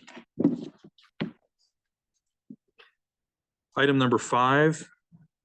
This is discussion and consideration of the request of David Rucci Lampert Tui Rucci LLC to amend the zoning regulations dated June 16th, 2007, amended December 6th, 2024, to amend section 5.4.c to allow for the Planning and Zoning Commission to reduce certain requirements for legally non-conforming lots in order to facilitate redevelopment in the apartment zone. Complete copy on file in the office and town clerk, planning and zoning, et cetera, et cetera. I need to recuse myself for this application as well as items 6 and 7, so I'll sit quietly in the audience. Thank you. Sir, should I read items 6 and 7 too, even though we're not deliberating? Yeah, might as well. So in addition to hearing the text amendment that Mr. Radman just read, we'll also be hearing related applications for 14 Richmond Hill Road upon application of David Rucci, Lampert, Tui, and Rucci LLC, authorized agent for 14 Richmond Hill LLC, owners for a site plan and special permit approval pursuant to sections 8.2 and 5.4C to allow the non-conforming 4-family to be rebuilt utilizing 15-foot yard setbacks and 30% coverage in the apartment zone at 20 Richmond Hill Road, and also 20 Richmond Hill Road upon application of David Rucci, Lampert, Tui, and Rucci LLC, authorized agent for 20 Richmond Hill LLC, owners for a site plan and special permit approval pursuant to sections 8.2 and 5.4.c.6 to allow a non-conforming 4-family site to be replaced with a 3-family consisting of 30% coverage and 15-foot side yard setbacks in the apartment zone at 20 Richmond Hill Road. So are we not discussing Yeah. the special permit? Correct. So this evening, the only thing that we were going to discuss is the text amendment. Okay. And not go into the corresponding special permits and site plan applications. We still have some work to do on those, quite frankly. So depending on how this commission looks at the revised text change that we have, we'll bring those at the next meeting. Okay. So good evening, David Rucci. I'm here with Ed Zilis, Joe Bavona, and Steve Kleppens here as well. In connection with the text amendment for the apartment zone. I know you all know a lot about this since we went through it for 2 hearings in a row. So what we ended up doing was looking at the tape and the observations that came out of that. And obviously, to set the record, I have to at least go through the text amendment. But for the most part, I just want to focus on what the commission's concerns were with the prior application for the text change. So you can see in the handout that I've given you, other than stapling it in the wrong place, this is the way we're going to follow the index. So essentially, what we ended up looking at and talking about last time was the 35% coverage. That was sort of the big one that we felt was a real hang up for the commission, something that they were concerned with as increasing the coverage from 25% to 35%. So I'm just going to run through sort of what this apartment zone looked like prior to 1986, as far as the regulations go, and then the observations from the last hearing. So here's our proposal, and it's essentially the same proposal that we brought last time. And really what we were trying to do is we're dealing with non-conforming properties in this particular zone. And maybe that was not something that we stressed enough at the last couple hearings, was we're trying to fix a problem here, not necessarily just for our particular lots, and we have two lots in the zone, but for other people that are going to be experiencing the same non-conforming issues that are part of this zone. And just as a little bit of history, when we first brought this application and we spoke with the town planner, we were essentially going to be looking at variances for these non-conforming properties.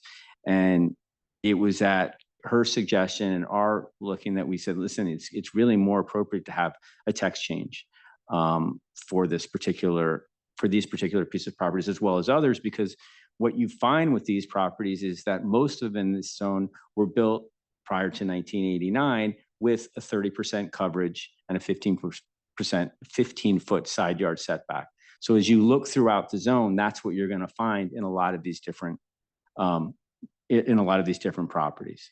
So what we're talking about here is that, and also from a density perspective, density meaning the number of units towards the square footage, those were built at either 1 to 1,500 or 1 to 3,750.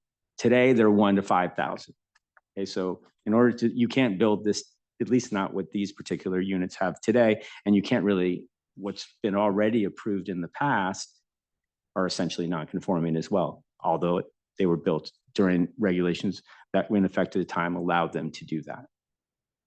So just to get you familiarized again with this particular zone, it's the orange. And we're talking about really more down here in this Richmond Hill area, which is where I'm focused on. You can see that you have the Heritage Hill Apartments, the condos built prior to 1986 up here, off Heritage Hill Road. You have these other condos at the end of Elm Street, once again, prior to be built during the prior regulations. And then we have a bunch of other condos in and around where these particular Richmond Hill parks are. So you can see this is 1955. You see that the apartment zone at the time, they allowed for a 3-story building up to 40 feet. At the time, they still had 25% coverage in 1955.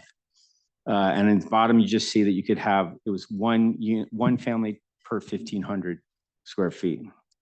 If you move to 1960, that's when I guess you see the kind of the first change happen. And this is where they allow now for 30% coverage. They bring it down to 2 stories at the time, and they limit you to 30 feet. The setbacks at the time are the same. They're still 15 feet at that particular time. And I'm sorry, they were 15 feet back here as well. And you were actually allowed to have one side yard at 8 feet at that particular time. So just running through, you see in the 55, just for your reference, you have a front yard of 15 feet. You move to 60, 25, 25. Today, once again, you have the 15 feet and one side yard at 8 feet and 55, 60, from 60 to 81 or so, 89 or so, it goes to 15 feet. And then after that, once again, you move to 25 feet on the side yard. Rear yards have stayed the same. And then you see how the coverage has moved up 25 to 30 to 25. But for a majority of the time of development of this particular zone, it was at 30%. Height is kind of a strange one. It goes from 40 to 2-story 30, and then 2.5 to 30. That doesn't change much, at least at the time. Density is a big one that changes obviously significantly from 1 to 1,500, 1 to 3,750, 1 to 5,000.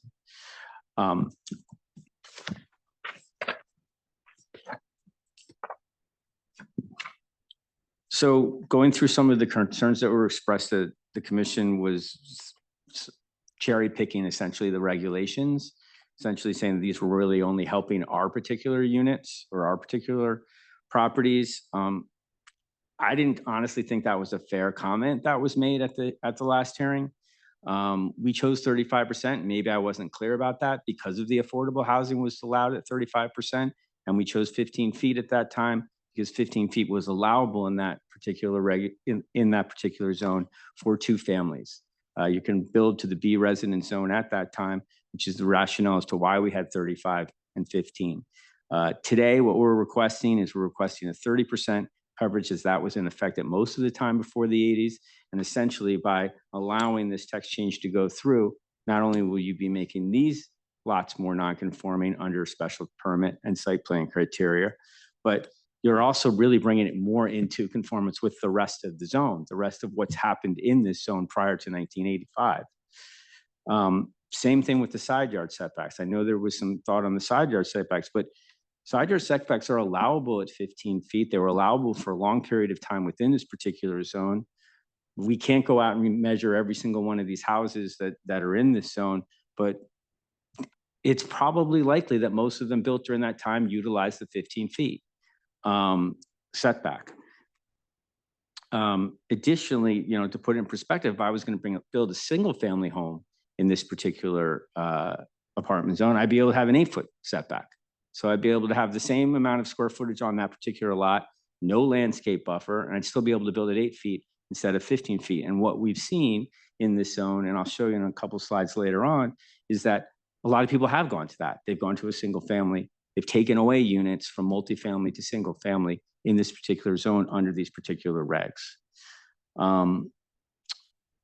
So we believe that by allowing this additional coverage, allowing the additional density to stay the same with what you have today, we're not increasing density for any sort of new development per se. Remember, you have to have this density today before you can go and utilize this particular text change. You'll be holding the units that you already have in the zone. We have 4 units on one. We have 4 units on both these lots. The proposals that we're thinking at are 4 and 3, not 4 and 4. But this text change will allow us to keep the units that we have in the zone today. And when I say the units in the zone today, I mean the town in general, the units that we have in the town today. Without the text change, you really can only go to 2-family or to single family. There was a second point about what the effect on the apartment zone may be. And as I said kind of earlier in this presentation, we don't think that the effect is that significant on the apartment zone. Most of the apartment zone was constructed during the time that you were allowed 30% coverage and you were allowed these side yard setbacks at 15. And we think that the coverage, we've been able to identify some places where we were able to grab coverage numbers from the from site plans or surveys or things that we put on. We've also been able to show other pieces of property that are over the density. And I'll show those in a minute. There was some conversation about spot zoning and whether or not allowing this particular text change really only affects these particular 2 properties. So spot zoning in and of itself really is when you're talking about map changes more than you're talking about text changes itself. So there's just a little bit of, you know, you can't look at it. A text change in and of itself is not something that's really subject to a spot zone.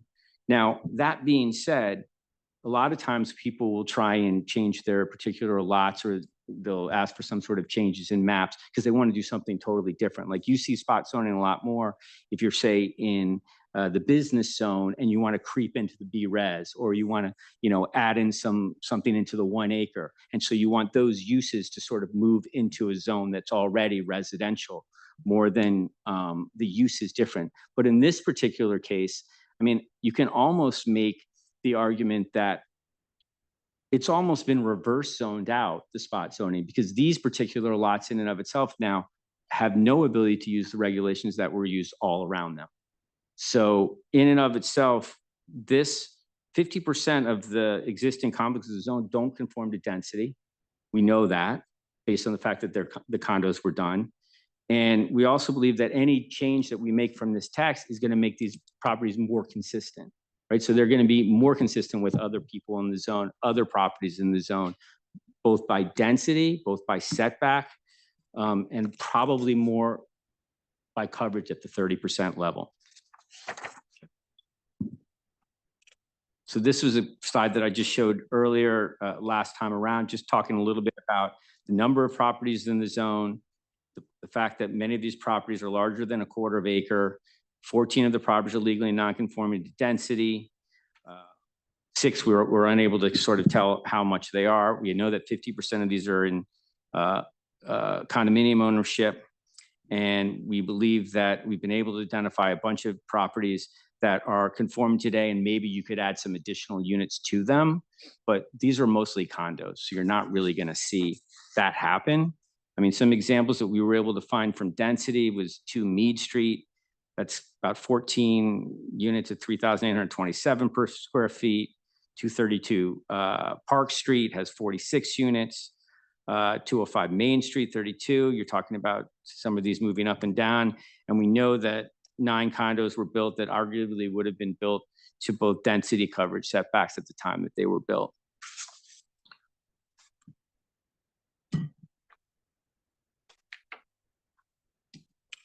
So basically what these are showing that the higher density was the norm, or at least the historical norm of this. And by allowing this text change is not going to do anything different than what's already in the zone today. Some examples of coverage that we were able to identify. 143 Park Street has about 28%. 2 Maple has about, Ardsley Square, about 6 units, about 60%. 3 Maple, 29%. And then there's some other ones here that talk about the density and the square footage of these particular units. For comparison, the B-Res zone, we talked a little bit about last time, how there really wasn't much difference between the B-Res and the apartment zone, when in fact there really should be to a certain extent, because the apartment zone should be looking for more units. We should be looking for more density in that particular zone. So I just used as an example. And then one of the things that I also looked at this time around, probably should have done last time, was sort of an analysis from the historical cards of what's really happened in this zone as far as the number of units that we've lost basically on the fact that the regulations have changed. And so if you look at 15 Richmond Hill, that used to be 3 units, it's now a single family. 12 Richmond Hill used to be 2 units, now it's a single family. 25 went from 2 to 1. 109 South Avenue went 2 to 1. 103 South Avenue went 2 to 1. And 110 South Avenue went 2 to 1 as far as unit loss. Here's sort of just a map of what it looks like. So here are our 2 properties in the red. And you can see that across the street, there's a single family in between these 2 blue ones, but these are just showing what I just orally mentioned to you about the units that have changed. So you can also see, whoops. You can also see these green units here. These were built at a time where these all used to be single families. So these actually took advantage of the regs at the time. This is like the 187, 193 condos. These are the South Avenue ones, but you can see if you look at this zone, how many condos are in the zone, how many larger developments are in the zone. Unfortunately, we can't take a look at every single one of them. I think the town planner, she tried, and a lot of these files were unfortunately destroyed. So we don't have an actual true count on what they actually were. We're just assuming or presuming that in fact, they were built to whatever the standards were at the time. Which is 30%. Which was 30%. The commission also had concerns about bulk, what these would look like in the zone itself. And once again, I just go back to the fact that you're still allowed to have these 2-family units with 15-foot setbacks. They're still all going to be complying with the 25 feet in the front. So would what we're going to be proposing. So would a single family, although the single family would be allowed to go to 8 feet on the side yard setbacks. So we don't believe an increase of 5%, which is consistent with the others, is really going to create any more bulk than what you could build today on those particular pieces of property, whether it's a single family, whether it's a 2-family, or whether it's the development that we're talking about today.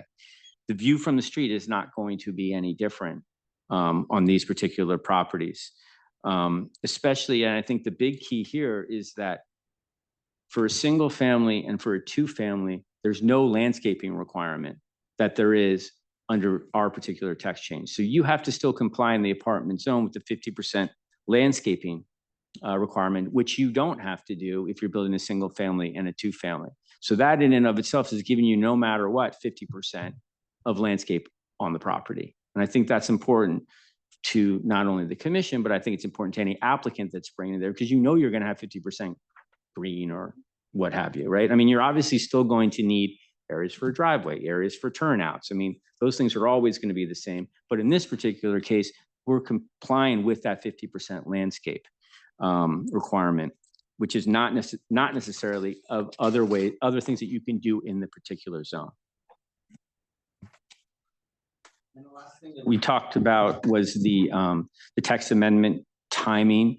And I know there was concerns with some of the commission members, like, well, maybe we should just wait, see what we need, take a more holistic look at the zone itself, and then maybe we can come out with things creative. And maybe some of these things will work, maybe they won't, but we'll take another look at it.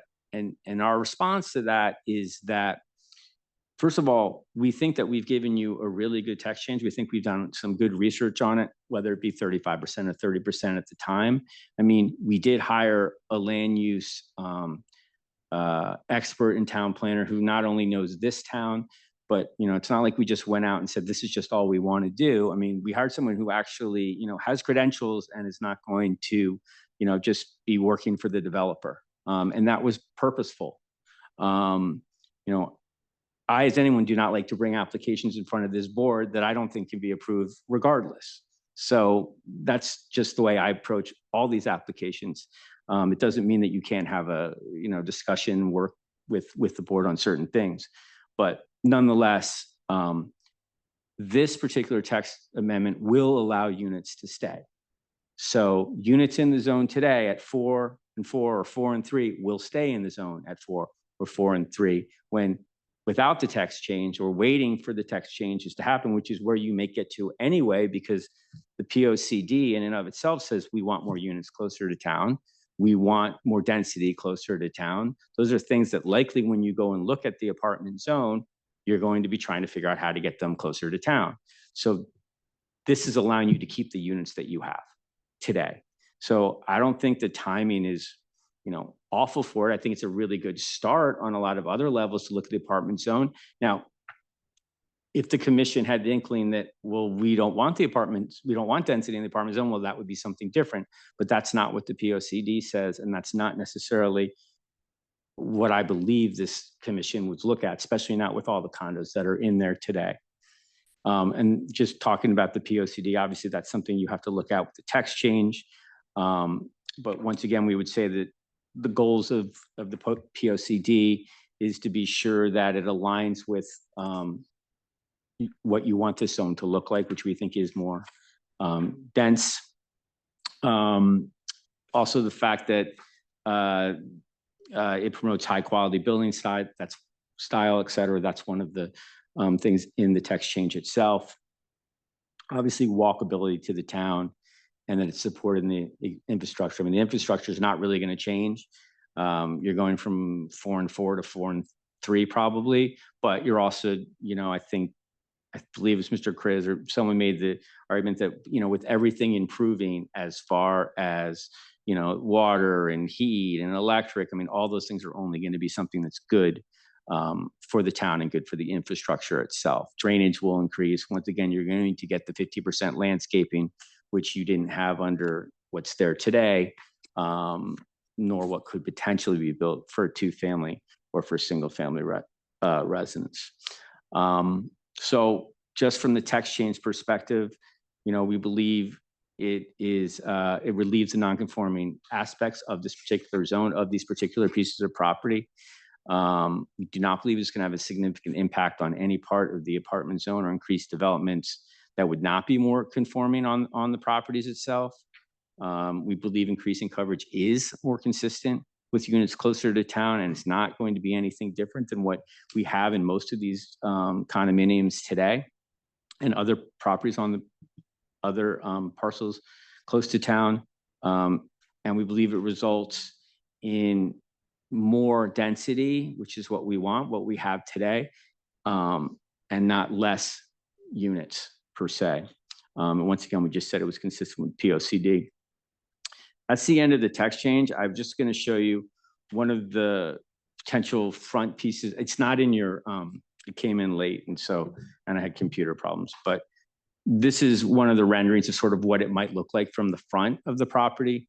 And there was, That's at 20 Richmond. this is 20 Richmond, which is the front property. There's 20 and then 14 is behind it.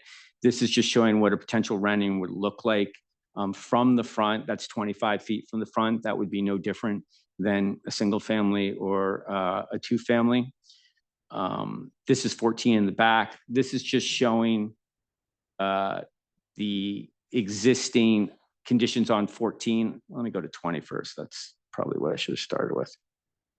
So this is the existing conditions on 20, the one you just saw the rendering for. And you can see that for the most part, it's got lots of nonconformities in the back of the property. It's only 15 feet from the side of the property. It is 22 feet from one of the ends, and it's about 25 feet back from the property, but it's got nonconformings garage. It's about 8 feet or so from the rear of the property. And then just going back to this rendering, it would be moved forward, obviously, on the property and be 15 feet from the side yards itself. And then this is just showing you 14, which is in the rear, sorry. So this is 14, the existing conditions in 14. Once again, you'll see that it doesn't meet the setbacks. It's about 16 feet from either side of the property. So just the point in this particular is that you're already at 15 feet on a couple of these different, in both these particular lots, at least on one side of the property itself. So you're not talking about anything that's really going to be different. And you're going to find that a lot of the places that are, a lot of these other properties in town, in this particular zone that weren't developed prior to this, are going to have these same issues as others. I'm sure that there's questions, so I'll just open it up to Mr. Knowles probably. Well, no, I'll start with one that actually, that Mr. Mr. Engel had a good one that I want to ask. So if you go to page 8. I'm sorry? Your presentation, which thank you for the presentation. It was very thorough. And it's 9:30 at night. It's going to take a long time to digest, and I'll get to that point in a little bit. But the first question is, if we're looking at that, right? So let's make a column to the right that says, under this special permit, what is the maximum that I could build in terms of bulk, following along in terms of front yard, side yards, rear yard, coverage, height, density? No, actually density, no, let's take out density because density is whatever is existing. So the first 1, 2, 3, 4, 5, because they're all the bulk items. So what would be the maximum front?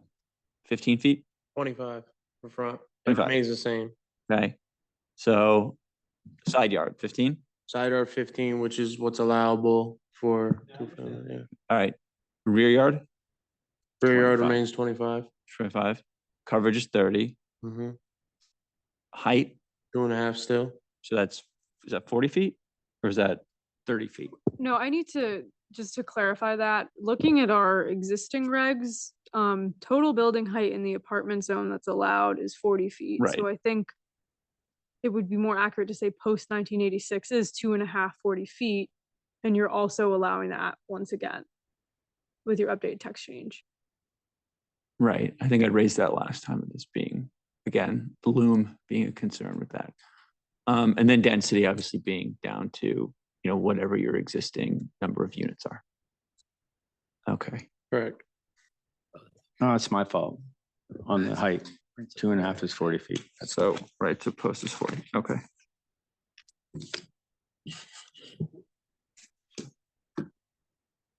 Front 15, you said it would be 25, but the reg alternate text proposal says rebuilt may utilize the setbacks effective at the date of construction, but no less than 15 feet. Why is it not? I read this to be 15 across the board. So am I misreading your alternate text proposal? You want 15 in all directions? No, 25 in the front. How do I get that from this language? We weren't, the only 15 was from the side yards. 25 was gonna be the front. We never made a. But if we change this, the next person who comes in front of us can say, I want the setbacks effective at the date of construction, no less than 15. So they may ask. So that should be, then I would like to change that, other than the front yard, to be 25. So, I mean, the commission could just change that bullet number 2 to just be may utilize side yard setbacks of 15 feet and just leave it at that. That was not my intent.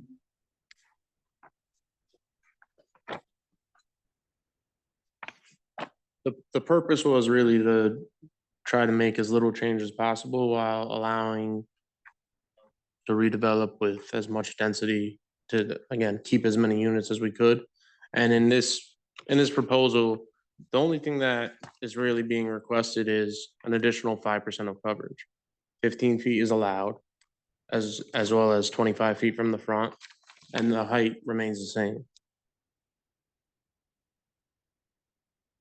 So we, at no point were we looking for 15 feet on the front or the rear. I think that makes sense. And so my concern coming into this, and again, thank you for this, but I will say it is 9:30 at night and you fried my brain with all this information, because this is the report that I was looking for, you know, prior to this, right? And it's not easily digestible in 15 minutes. So right, if we are going to approve a text amendment such as this, that is going to be district-wide and is going to affect everybody, the, you know, contextual analysis of how that impacts the district is what we as the decision makers should have in front of us. And this is, I think, is probably as close as we're going to get. So, I mean, I appreciate it. I don't have any questions because there's so much information here that I haven't had time to look at and figure out what those questions are yet. So I personally don't think I can, you know, really ask you all these questions and vote on anything tonight, because I want to look at this and actually see if I do have questions. So, I mean, Yeah, I mean, I think that's fair. I would just, here. So, yeah, I think that's fair. I would just say that overall, though, the point that we're really trying to make is that this in and of itself, we believe that most of the zone actually was built to this, to a 30% coverage and to a 15-foot side yard. So it was difficult from the very beginning to go and try to find out what every single one of these pieces of property were. right. So, but I think it was easier when we basically said, well, at 30%, we know that most of this development in this particular zone happened between 1941 and 1986, I think, 1986, where you had a 15-foot setback for that entire period of time. And then I think until about 80, you had a 30% coverage until that particular time. So we can't tell you that necessarily how it's going to affect everything apartment zone wide, because we believe most of the stuff has already happened. So I think that's one of the points. So in your analysis, when you look at it, I just think that, you know, the starting point is really that most of the things that have already happened in this zone have already happened and have probably were built to whatever we're proposing as a text change today. Right. So, and that's what we're basically saying in the grand scheme of things. So you're not going to see all of a sudden tons of applications. And to Mr. Engel's point, you're absolutely right that that's a mistake that was for the front yard, because that would have potentially been a problem at 15 feet for any of the other properties. And that was not the intent of our particular regulation. But nonetheless, you're not going to see a whole bunch of things because they've already been built to that. Right. And I think that was district-wise. No, I completely, and I think that was kind of my holdup in the beginning, was that, you know, the first time around, I didn't have that information. That's fair. It wasn't presented. And you guys, right, you looked at the variance route, you said, I don't want to go that route. I want to then try to put it into a different vehicle that says, okay, well, I'm going to do a special permit that will benefit me, but I'm you know, couching it in the sense that it's going to potentially benefit other people in this district, right? And so if this is a district-wide, you know, text amendment, other people could come here. And so we want to know that we're, at least me, you know, I know there's no impacts analysis, but a contextual sort of that what was being built and the extent of what we could grant was contextual to what was there. So I thank you for this. I want to look at it. But like I could have a lot of questions, but I just haven't had time to digest what you submitted. So Any other questions? Okay. Triangle? An observation. So full disclosure, I built the house across the street, 15 Richmond Hill. So I'm familiar with this. And I took down one of the ones he's citing in his example. 15 Richmond Hill had a 100-year-old house that had been converted to two-family. And I tried to rent it, and I ran into the same difficulty you did, which is nobody wanted little tiny apartments anymore. And I eventually took it down and built a single family house for myself. And you're right, it was tough doing it with a 25% coverage. But in fact, I remember going to Mr. Kleppen at the time saying, I want a 3-car garage. And he said, you can't because you've maxed out your coverage. So I am sympathetic. It's tough. It's tough to build in this zone. I totally get it. I do want to point out, though, that I think it's a flaw in the logic to continue to talk about 8-foot setbacks for the single family. Single family homes in the zone don't have a lot of, they don't have two families coming and going. So therefore, they got a consideration because there's less traffic coming in and out of the driveways and than there is on, say, the 2 CARP condos 2 doors down from me. There's a lot more density coming in and out of those driveways, so therefore they don't get the same 8-foot. I think I'd like to hear you address, though, the fact that we went from 25 to 30 and we went back to 25 because we gave height, because we went to 40, and that was sort of the quid pro quo. And that hasn't been really addressed tonight, that we consciously went back to a 25% density throughout the entire zone because we gave height. Well, I think that was a mistake because your whole zone was already at 30%. Only for a short period of time. It was 25, well, it was from 30, and then it was 25 again. 30 years. I mean, it was from 1949 to more than that, 80. We made a conscious decision to go taller and less bulky. And what you're asking us to do now, and we're saying you can still have 4 units where there are 4 units, but you want them to be bulkier. That's the main argument you're making tonight, is that they're that little units, small units, are obsolete. And that, I think, is a compelling argument. Well, and we believe they are. I mean, even if you look at the last application that was in front of us and when they're trying to, squeeze 2 bedrooms into 600 apartments. Yeah. They're from the city. It made no sense. I mean, you can't do that. But just to go back, my point about the 8-foot side yard setback was that you could just build a house that close. So you can still have the same house. I'm not talking about activity per se. I'm just talking about structure in and of itself.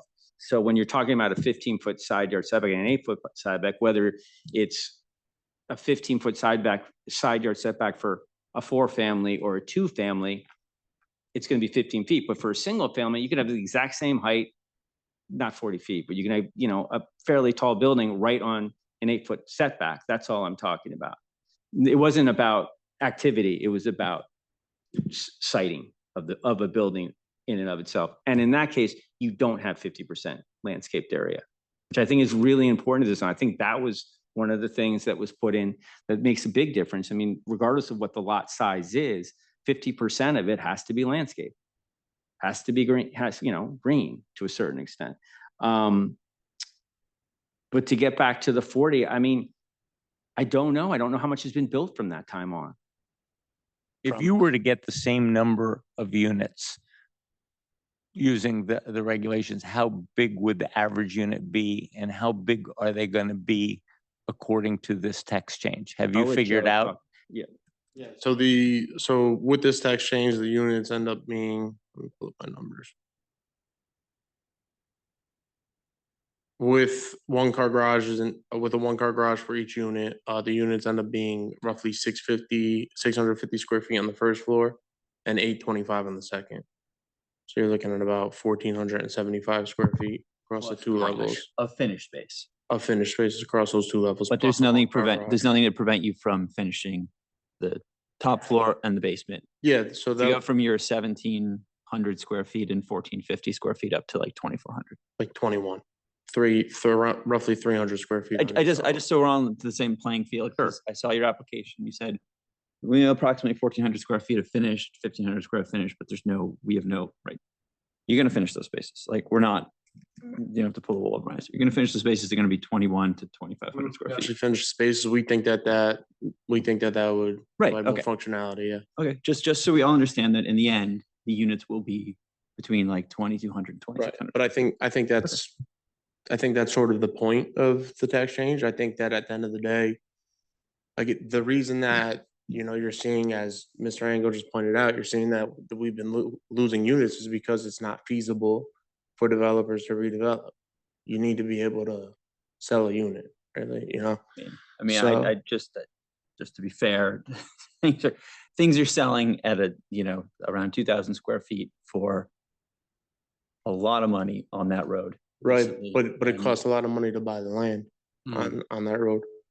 We paid, I don't know if you want me to bring this up. But I don't want to do an economic argument because that's not really what we're here. It's more about bulk, but I just want to be aware that these units, because you're getting the extra coverage, because you're maintaining the extra 40 feet in height, are gonna in reality be between Roughly 2,000 square feet. Yeah, Around 2,021, yeah. Yep, okay. All right, so given that we're probably not closing this and voting on it tonight, I just want to get any other questions out that will help the applicant when they come back to us. next One, time. this is Commissioner Chris. I take your point, Mr. Rucci, on essentially your argument was, okay, what hill do you want to die on him for this one? And I think these are issues that our subcommittee, when we look at all of our rules, is going to look at very closely. But do you want more coverage? Do you want height? I found that height and loom tend to be big issues with a lot of people. You get shadows, and my terrace is always in someone's shadow and so forth. People just don't like it. And so for me, certainly you don't want to live cheek by jowl to somebody else. And so an 8-foot setback makes not much sense to me. 15 makes more sense. Probably 20 makes even more sense. But certainly setbacks in the front, you don't want to see, you're just right up someone's mush, that you have a nice front yard. I also take the point about landscaping, which can do a lot for aesthetics and privacy. And our POCD goes in some detail regarding choices there and enhancing the environment and so forth, which I would commend to everybody. But I'm more sympathetic to coverage issues than for height myself. And so I understand your desire to have more coverage and revisiting the setbacks. What's the right amount of setback? Probably 8 isn't, 15's closer to it. It becomes walkable. You can sort of put something there, and you can put some nice landscaping there that's not going to bang up against the house or infiltrate your neighbors and you get a whole nother thing going there. It's just a problem nobody needs. So I'm sympathetic to this. I'd like to think about it a little bit more. There's a lot to think about, but I thought the chart you had on, where was it? It was on number 8. 8. Yeah, extending that to proposed and walking through exactly so we can see a sense of timeline and trend would be useful for me anyway. So I'll just leave it at that. Thank you. Anyone else on the commission? Okay. Should I take public comment? All right. I think Steve Kleppman might just say a couple things. That's okay. Good evening. Nice to see everyone. Just a couple things to point out, just looking at the plans, and I was focusing on 14, which are kind of the townhouse style units. They're at about 19 foot wide, at least what I could tell from the plans. You can't build a townhouse much narrower than 17. It won't work beyond that. So to get 4 units, you won't be able to do anything really less than the dimensions that they laid out in the plan. I believe this is a special permit, so you do have the ability to regulate the height when it comes into the application. Even if the zone allows 40, I think you have the ability to say, we'll grant the coverage, but we're going to restrict the height. I think you have that ability. The plans submitted for both buildings are only, they're less than 30 feet, so they're not even maxing out the maximum the zone allows as of right. And last piece I would leave you with is I think that 30%, 25%, 35%, they're all pretty artificial numbers at the end of the day. I think the significant number to consider is the 50% landscaping. That's the more significant one because that leads to more openness. That's the green space that deals with the drainage and so forth. I think whether they have a little more footprint on the building doesn't really impact anybody as much. The setbacks will regulate that. You have to think about all the different standards and metrics that you have in your regulations, whether it's the height, number of parking spaces, they have to have driveway aisles, all these things constrict and constrain where you can develop on the property. So there's lots of things pushing and pulling on each one of these applications. That was it. Thank you. Thank you. Can I just ask one question from your report that I think was submitted? Because I think at the end you said something to the effect of ways to regulate height and loom, and that concern would be kind of in, I guess we have it in like the A-res, the B-res, that it's almost like a step down provision, right? Where between 15 and 25 feet, you reduce height in A-res.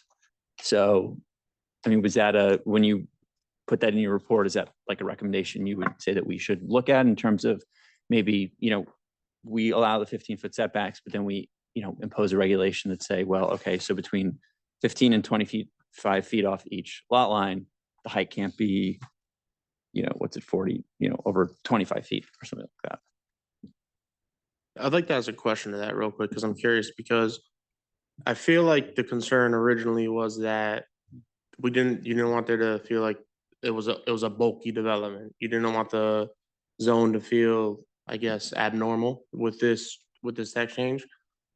But you can already do 2.5 stories within 15 and 25 feet. So you're not going to feel it's going to be indistinguishable compared to what you're allowed to develop now.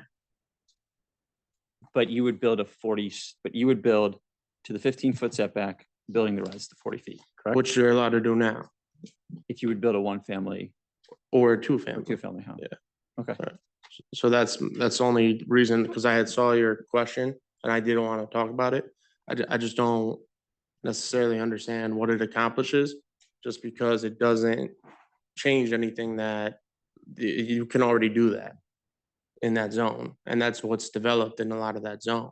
So it's not going to change the character by allowing the additional 5% of coverage. You still have 2.5 stories within 25 feet. That wasn't a question of coverage, it was a question of height. No, right. So what I'm coverage is 30% you get, but the height is then kind of stepped up. And again, and I think another point is we're re-looking at these zoning regulations, right? What's there now, like you say, we don't know if that works. We haven't done the analysis. I don't think anybody's done the analysis to say yes or no that what we have now is appropriate. Mm-hmm. And so we're here to kind of defend against the continual kind of buildup that's going on in the interim while this, larger process is going forward. So, yeah.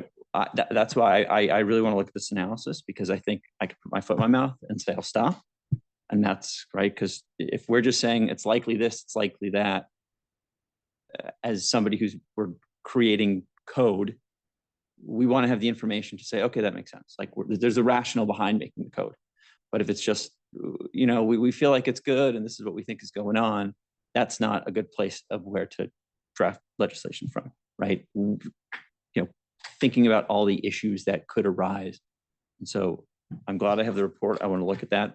That was a thought, and it was in, the report that was submitted into the record. That's so fair. I appreciate the explanation. I was just curious. I'm sorry to interrupt. Thank you. Okay, so Mr. Rucci, next month we'll circle back with any additional questions or any information you want to continue to present on the text amendment, and then we'll also discuss the special permits. Yeah, I mean, I would like to bring the special permits. I mean, I guess I still don't necessarily know whether or not this commission is leaning towards approving this particular text change or something close to the text change. I obviously know that people want to think about it some more, so I wouldn't ask you to be, I'm not asking you to vote on it today because you've already told me that 2 people at least don't want to do that. But obviously, as we've talked about a lot of times in the past, and Mr. Chris and I have had this conversation, it's really expensive to bring these applications and to do the engineering and to do the drainage and to do the architecturals and to do all the things that you need to do to come in front of this commission, including paying, the $1,000 fee to be here in front of you. So, it's a give and take as to whether or not we want to go, and we've spent a lot of money on this already to get to this point. So, So are you saying you just want to continue discussing the text amendment next month? I mean, we'll decide, I guess, whether or not we want to spend that money on that. We're obviously not going to open those 2 hearings today.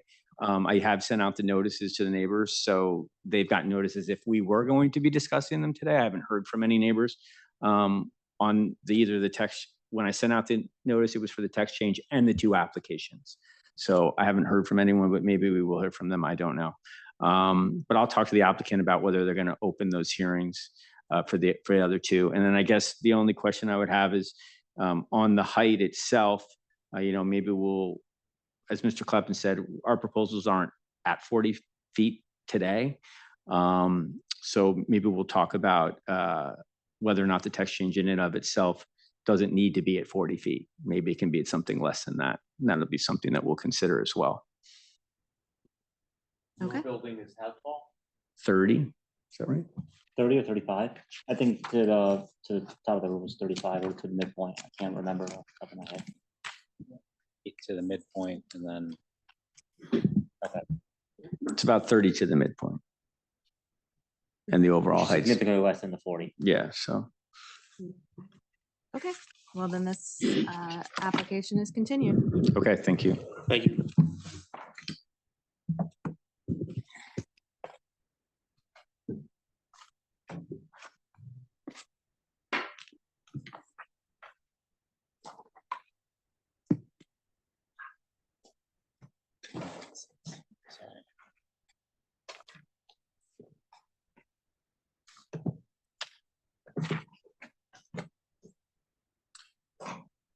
All right, commissioners, we need to vote on item number 4, 1135 Ponus Ridge. This is the addition of the 3-car garage on the 7.4 acre lot at 1135 and 1161 Ponus Ridge. Do I have any comments or questions, or do I have a motion? Chairman, I have a motion. I move we approve. I believe that the proposed garage is very well designed with high quality materials. I can say that it is not visible from the street. I live on Ponus. Been driving by here for 30 years, and you really can barely see the house given its sighting and given landscaping. So this will not be visible from the street, in my opinion. Also, that it is an historic property and has been reviewed by Historic New England. That matters to me as regards aesthetics and consistency with the historic nature of the property. I see this as enhancing the value of the property. And I think the effects on neighbors will be at most de minimis. And for these reasons, I would support the application. Do I have a second? I'll second. Okay. Call to vote. Dan Radman, I vote yes. Chris Nielsen, Yes. John Chris. Yes. Chris Herring. Yes. John Engel. Yes. Alan Swerdlow. He's missing. Okay, keep going. Tom Benton, Yes. Eric Knowles, Yes. Christina Larson, Yes. Bill Pratt. Yes. This one passes.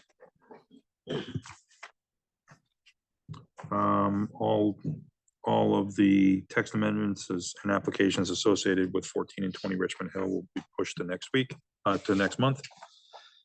And administrative actions. St. Luke's Summer School field usage.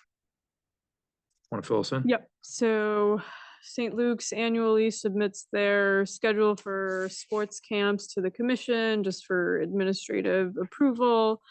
It's posted under administrative actions on the website. Pretty standard from previous summers, and, summer sport camps, I would say, are less intensive than the, school year, full school usage. So, any questions I can try to answer, but this is a pretty standard request. And consistent with previous years. Yes. Okay. Do I have a motion on approval for this summer field usage schedule? I move we approve. Do I- Who's second? Knowles? Second, or Knowles. Okay, call the vote. Dan Rudd. All in favor for this? Thank you. Administrative. All in favor, show of hands. Unanimous. Thank you. Zoning map updates.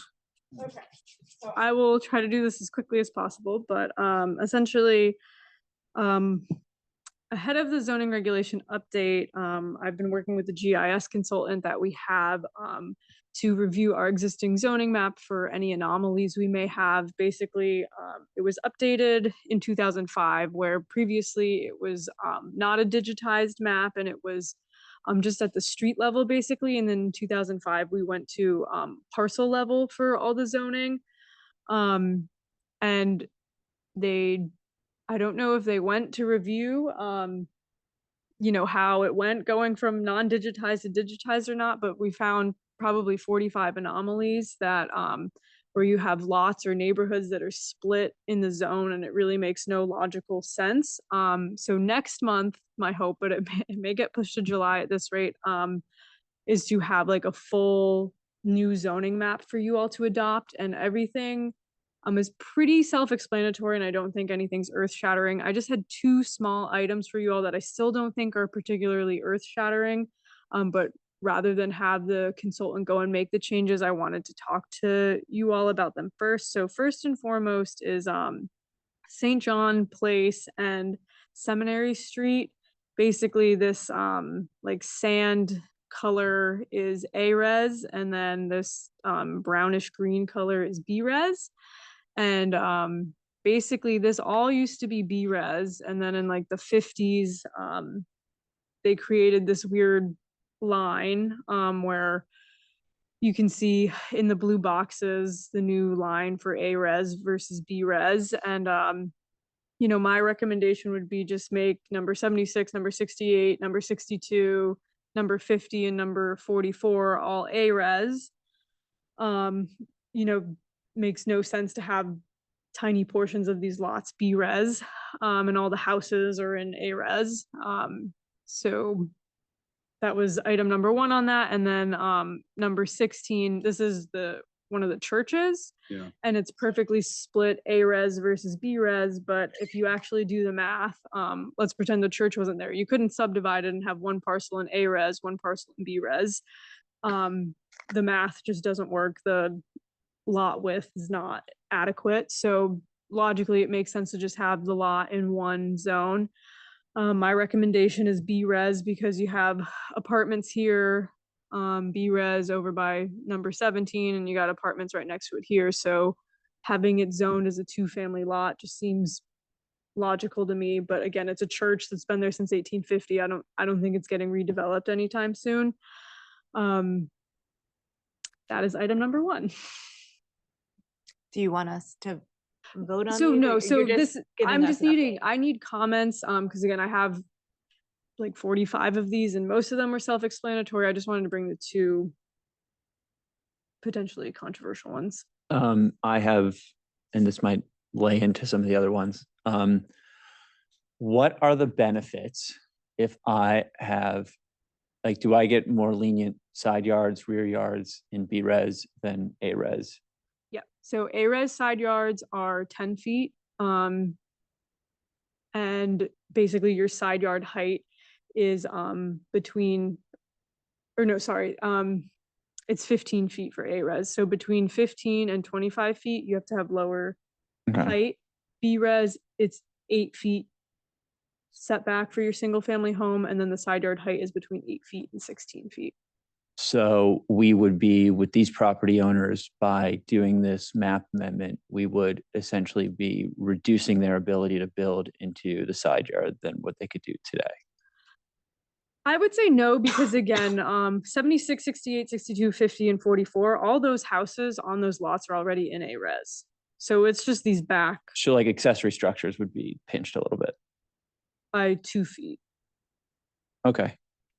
And I guess you say there's, 45 other, and nobody's applied for anything. It's just you taking a look at the map. It's nobody's applied for anything saying like, I want to change the zoning designation of my property and not be in this split lot Correct. condition. This is specifically just so when the commission and subcommittee go to assess the zoning map, we don't have these anomalies in the way, and it's truly focusing on bigger picture items.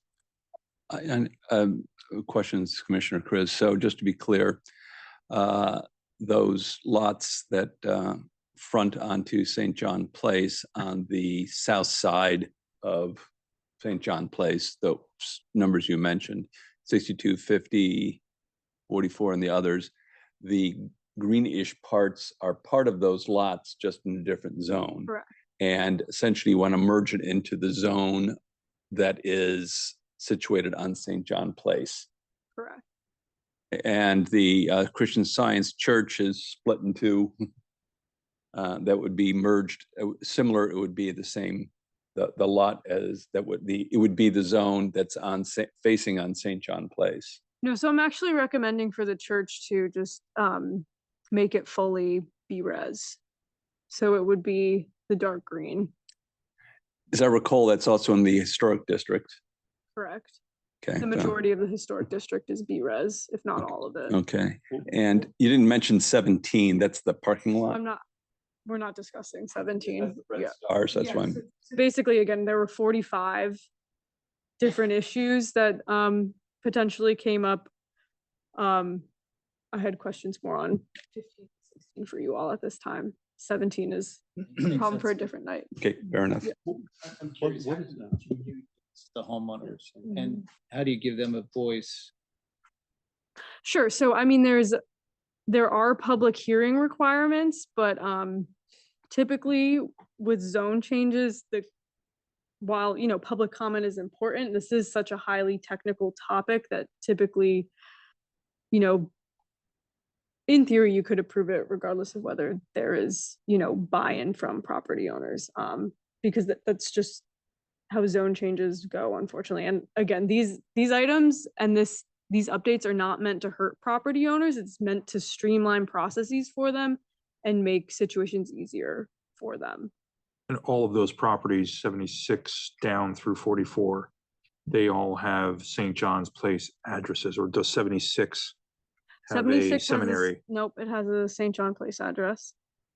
Okay, so 76, 68, and 62, that's basically just their rear yard up against Seminary Street. Correct. And there's a huge, There's a cliff there. yeah, Yeah. so it's not really usable space anyway. Mm-hmm. So I'm concerned kind of philosophically, I guess, to Commissioner Benton's point, right? How do you notify the homeowners, right? And you're just kind of, and I understand, right? You can just change zoning, you can change the zoning map. You don't need the buy-in from an applicant, from a private owner. I know that's pretty standard, but I'm concerned that we're just doing it without, other than just basically just to make sure that the map kind of looks like cleaner.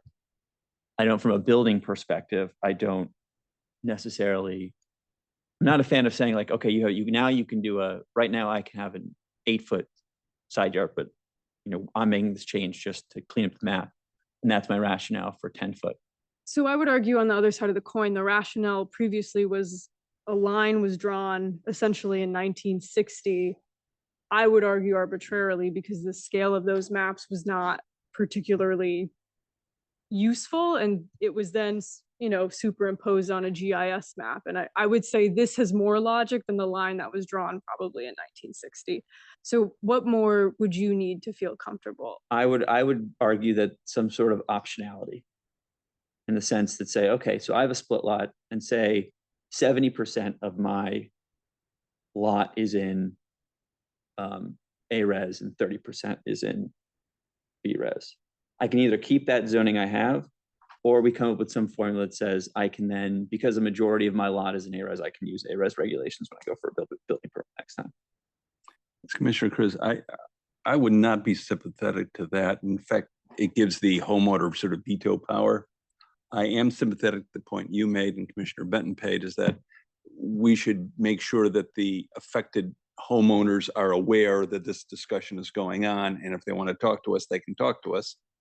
And, you know, affirmative notice, though it may not be legally required, but I don't want to give them ability to choose which side they're on. That's our job. What is the field card for those 5 or 6 properties say that they're in, what zone they're in?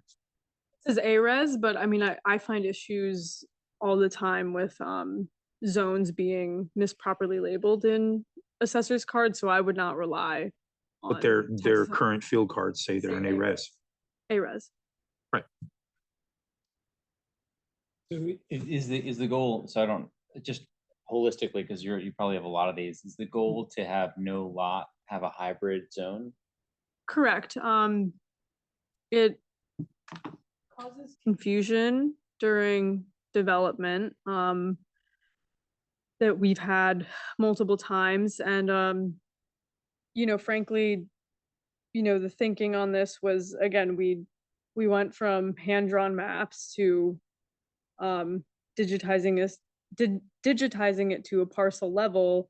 And, you know, rather than during the zoning regulation update, spend time on these anomalies that are a bit puzzling, you know, why not clean it up? So then when you're reviewing the zoning map as a whole to, you know, deal with certain text changes, why not have a cleaner map that gets rid of these anomalies we've just preserved since the 50s and 60s for the sake of preserving them? Is there an option where that new zoning only takes effect if there's a change in hands of the property? No, that's not. It has to be at Correct. one time. And so, I mean, again, if the commission doesn't have an appetite to do this, we don't have to do this. It just seemed logical to me. But if, you know, if this is a can of worms you don't want to open right now, that's fine.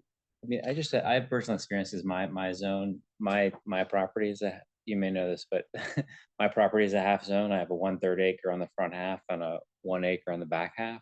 Yeah. It's just because the back half of my property was developed later and they developed it into a bigger acreage. So I'm happy to recuse myself from, but my point is I'm just for when I applied it, they had some sort of like hybrid approach. It was confusing, don't get me wrong, but yeah, there was an advantage to having like the 1/3 acre for one of the conversations versus the 1 acre, which wasn't as much coverage. It wasn't super material for me, but I could see it being an issue for some I people. think your stretch of Old Stamford is on the chopping block as well in this. Yeah. you So know, I figured it's so, I probably mean, in the similar scenario. Um, I'm sympathetic to Ms. Carey's interest in addressing some of these anomalies. We have a cleaner map. We can then make decisions. Now, this is a decision in and of itself, but I don't see it as big a decision as saying we're moving something from the apartment zone to the multifamily zone to the something else zone. That's a bigger deal. And there are a couple anomalies like that too, where some building like at the corner of the St. Aloysius parking lot is zoned differently because there used to be a building there. That's an oddball thing that makes no sense to me, as an example. But I think the idea of cleaning this up so we have a clean slate when we're making some of these bigger decisions makes a lot of sense to me. And it is a strategy I would suggest we should pursue. I agree with you. The field card is denoted this way, and because of the drop off in the property, it was the lines were misdrawn. I mean, What was the question? like, can you denote to the, like, when you inform the property owners that say, you can say the field card says that they're in, you know, that particular zone, and then because of the drop off, you know, originally the lines were, you know, can you just say that there's been a, you know, an error in the system and we just have to like you are zone? You You can, say you are that zone, so. we can, before we address how to notify the property owners, I just want to go to the second page of what you had. So this one, the seminary and the St. John's Place, reconciling and aligning the property lines so that they follow, so zone lines follow property lines, which reflects what we've done elsewhere in town, right? If you look at our zoning map, zoning line, I mean, any one of our zones, they're reconciled with actual property lines, not just arbitrarily running a zoning line through the middle of a Correct. property. And I So, probably should have clarified that. So, we have probably 7,500 or 7,000 parcels in Right. the town of New Canaan. There were 40 instances where there were lots that were split with different zones. So it's trying to be consistent with the majority of the zoning map. right. So if you go to page 3 of what you had, which was over on the east side by Rilling Yeah, Ridge. this was the second item That one, that I yeah. wanted to discuss. So, well, why don't you dig in and then I'll follow in. So, this is, Silver Mine Mill Road area on the southeastern part of town. Back in the 40s and 50s, the whole east side of town was the 1 acre zone. And then, in the mid 60s, I want to say all of a sudden it became 2 acre zone, except for this little, area. And so when you switched over from hand drawn to digitized on the left side of the page, you see these red lines. Why not have the zone just go out to those property lines rather than this randomly your back half is in the 2 acre zone or your back quarters in the 2 acre zone? Again, it would be more consistent with the rest of how the zoning map is drawn to move that to be with the property lines. And then up here, I'll zoom in on this. So this is Mill Road. I don't know if you can see my mouse moving, but that is Mill Road. Basically number 15 here and number 828, those are 1 acre lots. For whatever reason, they were excluded from being in the 1 acre zone. So they're in the 2 acre zone and have they have 35-foot side yard setbacks and 45-foot front yard setbacks. Whereas if they were in the 1 acre zone, they would have 35-foot front yard setbacks and 25-foot side yard setbacks. So, why not jog the 1 acre zone to encompass 828 and 15? And then, you just have to consider, do you bring the 1 acre zone all the way to 28? And then, these other few lots over here, 87 and I can't read what that other one is. 65. 65. So you would be bringing these into greater conformance by doing this.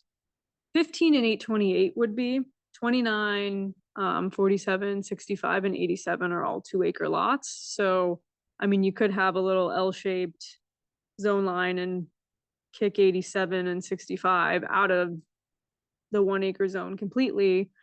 I mean, with that one, the thing that jumps out at me is that you basically, by making it 1 acre zone, you immediately make that parcel subdivisible. Subdividable, yeah. So 65 can't be subdivided because it doesn't have area. Doesn't have the circle. Does not have the circle. 87, this area back here is, so this is a 4 acre lot, 87. So you could probably already carve one lot out of this portion that's in the 1 acre zone already.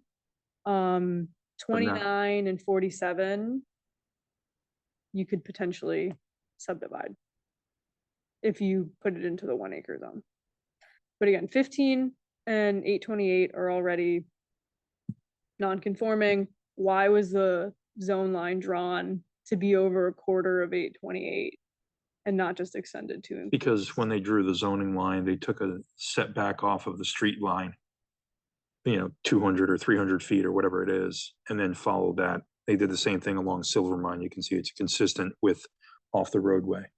Correct, but I'm just saying when they digitized it and ensured that it met the zone, the parcel lines for other areas, why was it not done for this area? And so I'm saying we have the opportunity to change it if we want to, or we could just preserve it as is. I mean, I would think it's okay, holistically, this approach, in my opinion, if you're not creating nonconformances, right? If you're not basically hurting a property owner that now they have difficulty in being able to do what they can, right? Yeah, But if you find a lot that's, you know, they have a that we're impinging on them, because there's not, other than cleaning up the drawings on the map, it's not like there's a building or a bulk or a density or kind of a zoning, at least unless you're telling me wrong, justification for this, right? Other than to clean it up. So long as we're not creating any non-conformances, I think that makes logical sense. And then the second would be in a text amendment, some sort of mechanism that, okay, now we've cleaned it up, right? What happens when somebody like, you know, Ponus Ridge comes and merges, and they have one part of their lot in one district and one part of their lot in another district. Some sort of mechanism to allow them to build or, you know, sensibly, you know, move the line, you know, appropriately, or however, some sort of text that in 50 years from now, when lots have been geometrically changed, there's a mechanism that they can then, you know, have a consistent understanding of their zoning designation. Yeah, I think that makes complete sense.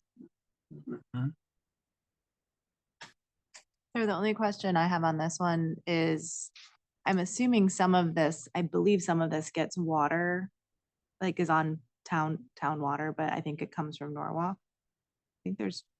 Yeah, there is water on that So side of town. I don't know if that had anything to do with the decision of where these lines were drawn in terms of who has access to that versus who needs space for a well. I see, yeah, On their potentially, property. yeah. Good point. That's just the like one thing I would look at, but otherwise I'm fine with making these types of changes. This is clearly just a digitizing error. A lot of these are. And in the end, this map in particular, it's gonna do nothing but benefit every one of the property owners that would be going to the 1 acre zone. The goal with fixing all of these items is not to bring anyone into nonconformity, because a goal of, you know, myself and Stephen and P&Z's, we're trying to minimize the number of variances we get. Yep. Like we're trying to make this as easy as possible for rent, in conformity with our regulations. So when you look at all the properties you're looking at, is there a correlation to where the mailbox is to what zone they're in? And if so, does that just become the standard for us? no, also mailbox isn't necessarily always the Street best. address, whatever. Yeah. There, again, I wasn't looking at building location, particularly your driveway orientation. Like for us, it really is just parcel lines and where the zone line is drawn. But I would still suggest that as part of this exercise, which I think is a very worthy one, is that ensuring that the affected homeowners are aware of it, because they may know of something that we don't know that may help us decide, well, we're gonna put on this side of the line versus that side of the line. Could be the water or something. And that way we can make more informed decisions. And so that, which I think Commissioner Knowles, Commissioner Benton brought up, I think I would support that. And I think it's a New Canaan kind of thing to do, frankly. Yeah, so I think next steps is I will be, you know, discussing with the town attorney what the minimum requirement is for noticing of neighbors, because I believe, but I have to double check. I don't know if you need to actually send notices to every single property owner. When there's a zone change, I have to confirm that with the town attorney, so I will. So once I have that information, I will come back to you all next month so we can agree on what the commission's policy wants to be for notifying residents impacted by this that may be in excess of the minimum requirement. What would be more minimum than notifying each affected property owner? More minimum? I mean, in theory, you could just like, so for text change as an example, we don't, if we're making a change to the 2 acre zone text change, we're not mailing a notice to every single person in the 2 acre zone. We're just putting it in the newspaper. But that's a holistic change to the 2 acre zone. Here, we're modifying specific properties within a specific zone. So again, I need to confirm with the town attorney what the minimum statutory requirement is. And then I think as a commission, you all need to determine if we have to send letters or you decide we want to send letters, what specifically do you want us saying in those letters? I think that's a policy thing that the commission should probably think about, versus me just making that decision. I would always err on over communicate. Yeah. I mean, But again, what does that mean specifically? I don't think we should have that conversation right now, but I would ask legal counsel to advise on this, Yeah. how we structure that response or that notification. It could be deferring to just a clarification and correction and reconciliation between our digitized map and our zones as they were intended. Most of these property owners, other than that map you just had up there with, 1, 2, 3, 4, 5, 6 properties that are primarily in the 2-acre zone currently. Everyone else is probably not going to even care, including the Seminary Street, or the St. John's Place. But those 6 property owners are going to be going from 2-acre to 1 acre, which is for all intents and purposes beneficial to them. yes, yeah. But I forget who mentioned this, they might know something we don't know and might come back and voice opposition, maybe. Potentially, I would be very curious to see what opposition there would I be. for understand the crazier things have happened, more but, conform- but I do think we need to check that box in terms of I transparency agree. to I the mean, town. I completely agree. Okay. Last item of business, approval of minutes, April 29th meeting. Anyone have any comments or questions or changes to the minutes from April 29th? Do I hear a motion to approve? I'll move to approve. Second, Second.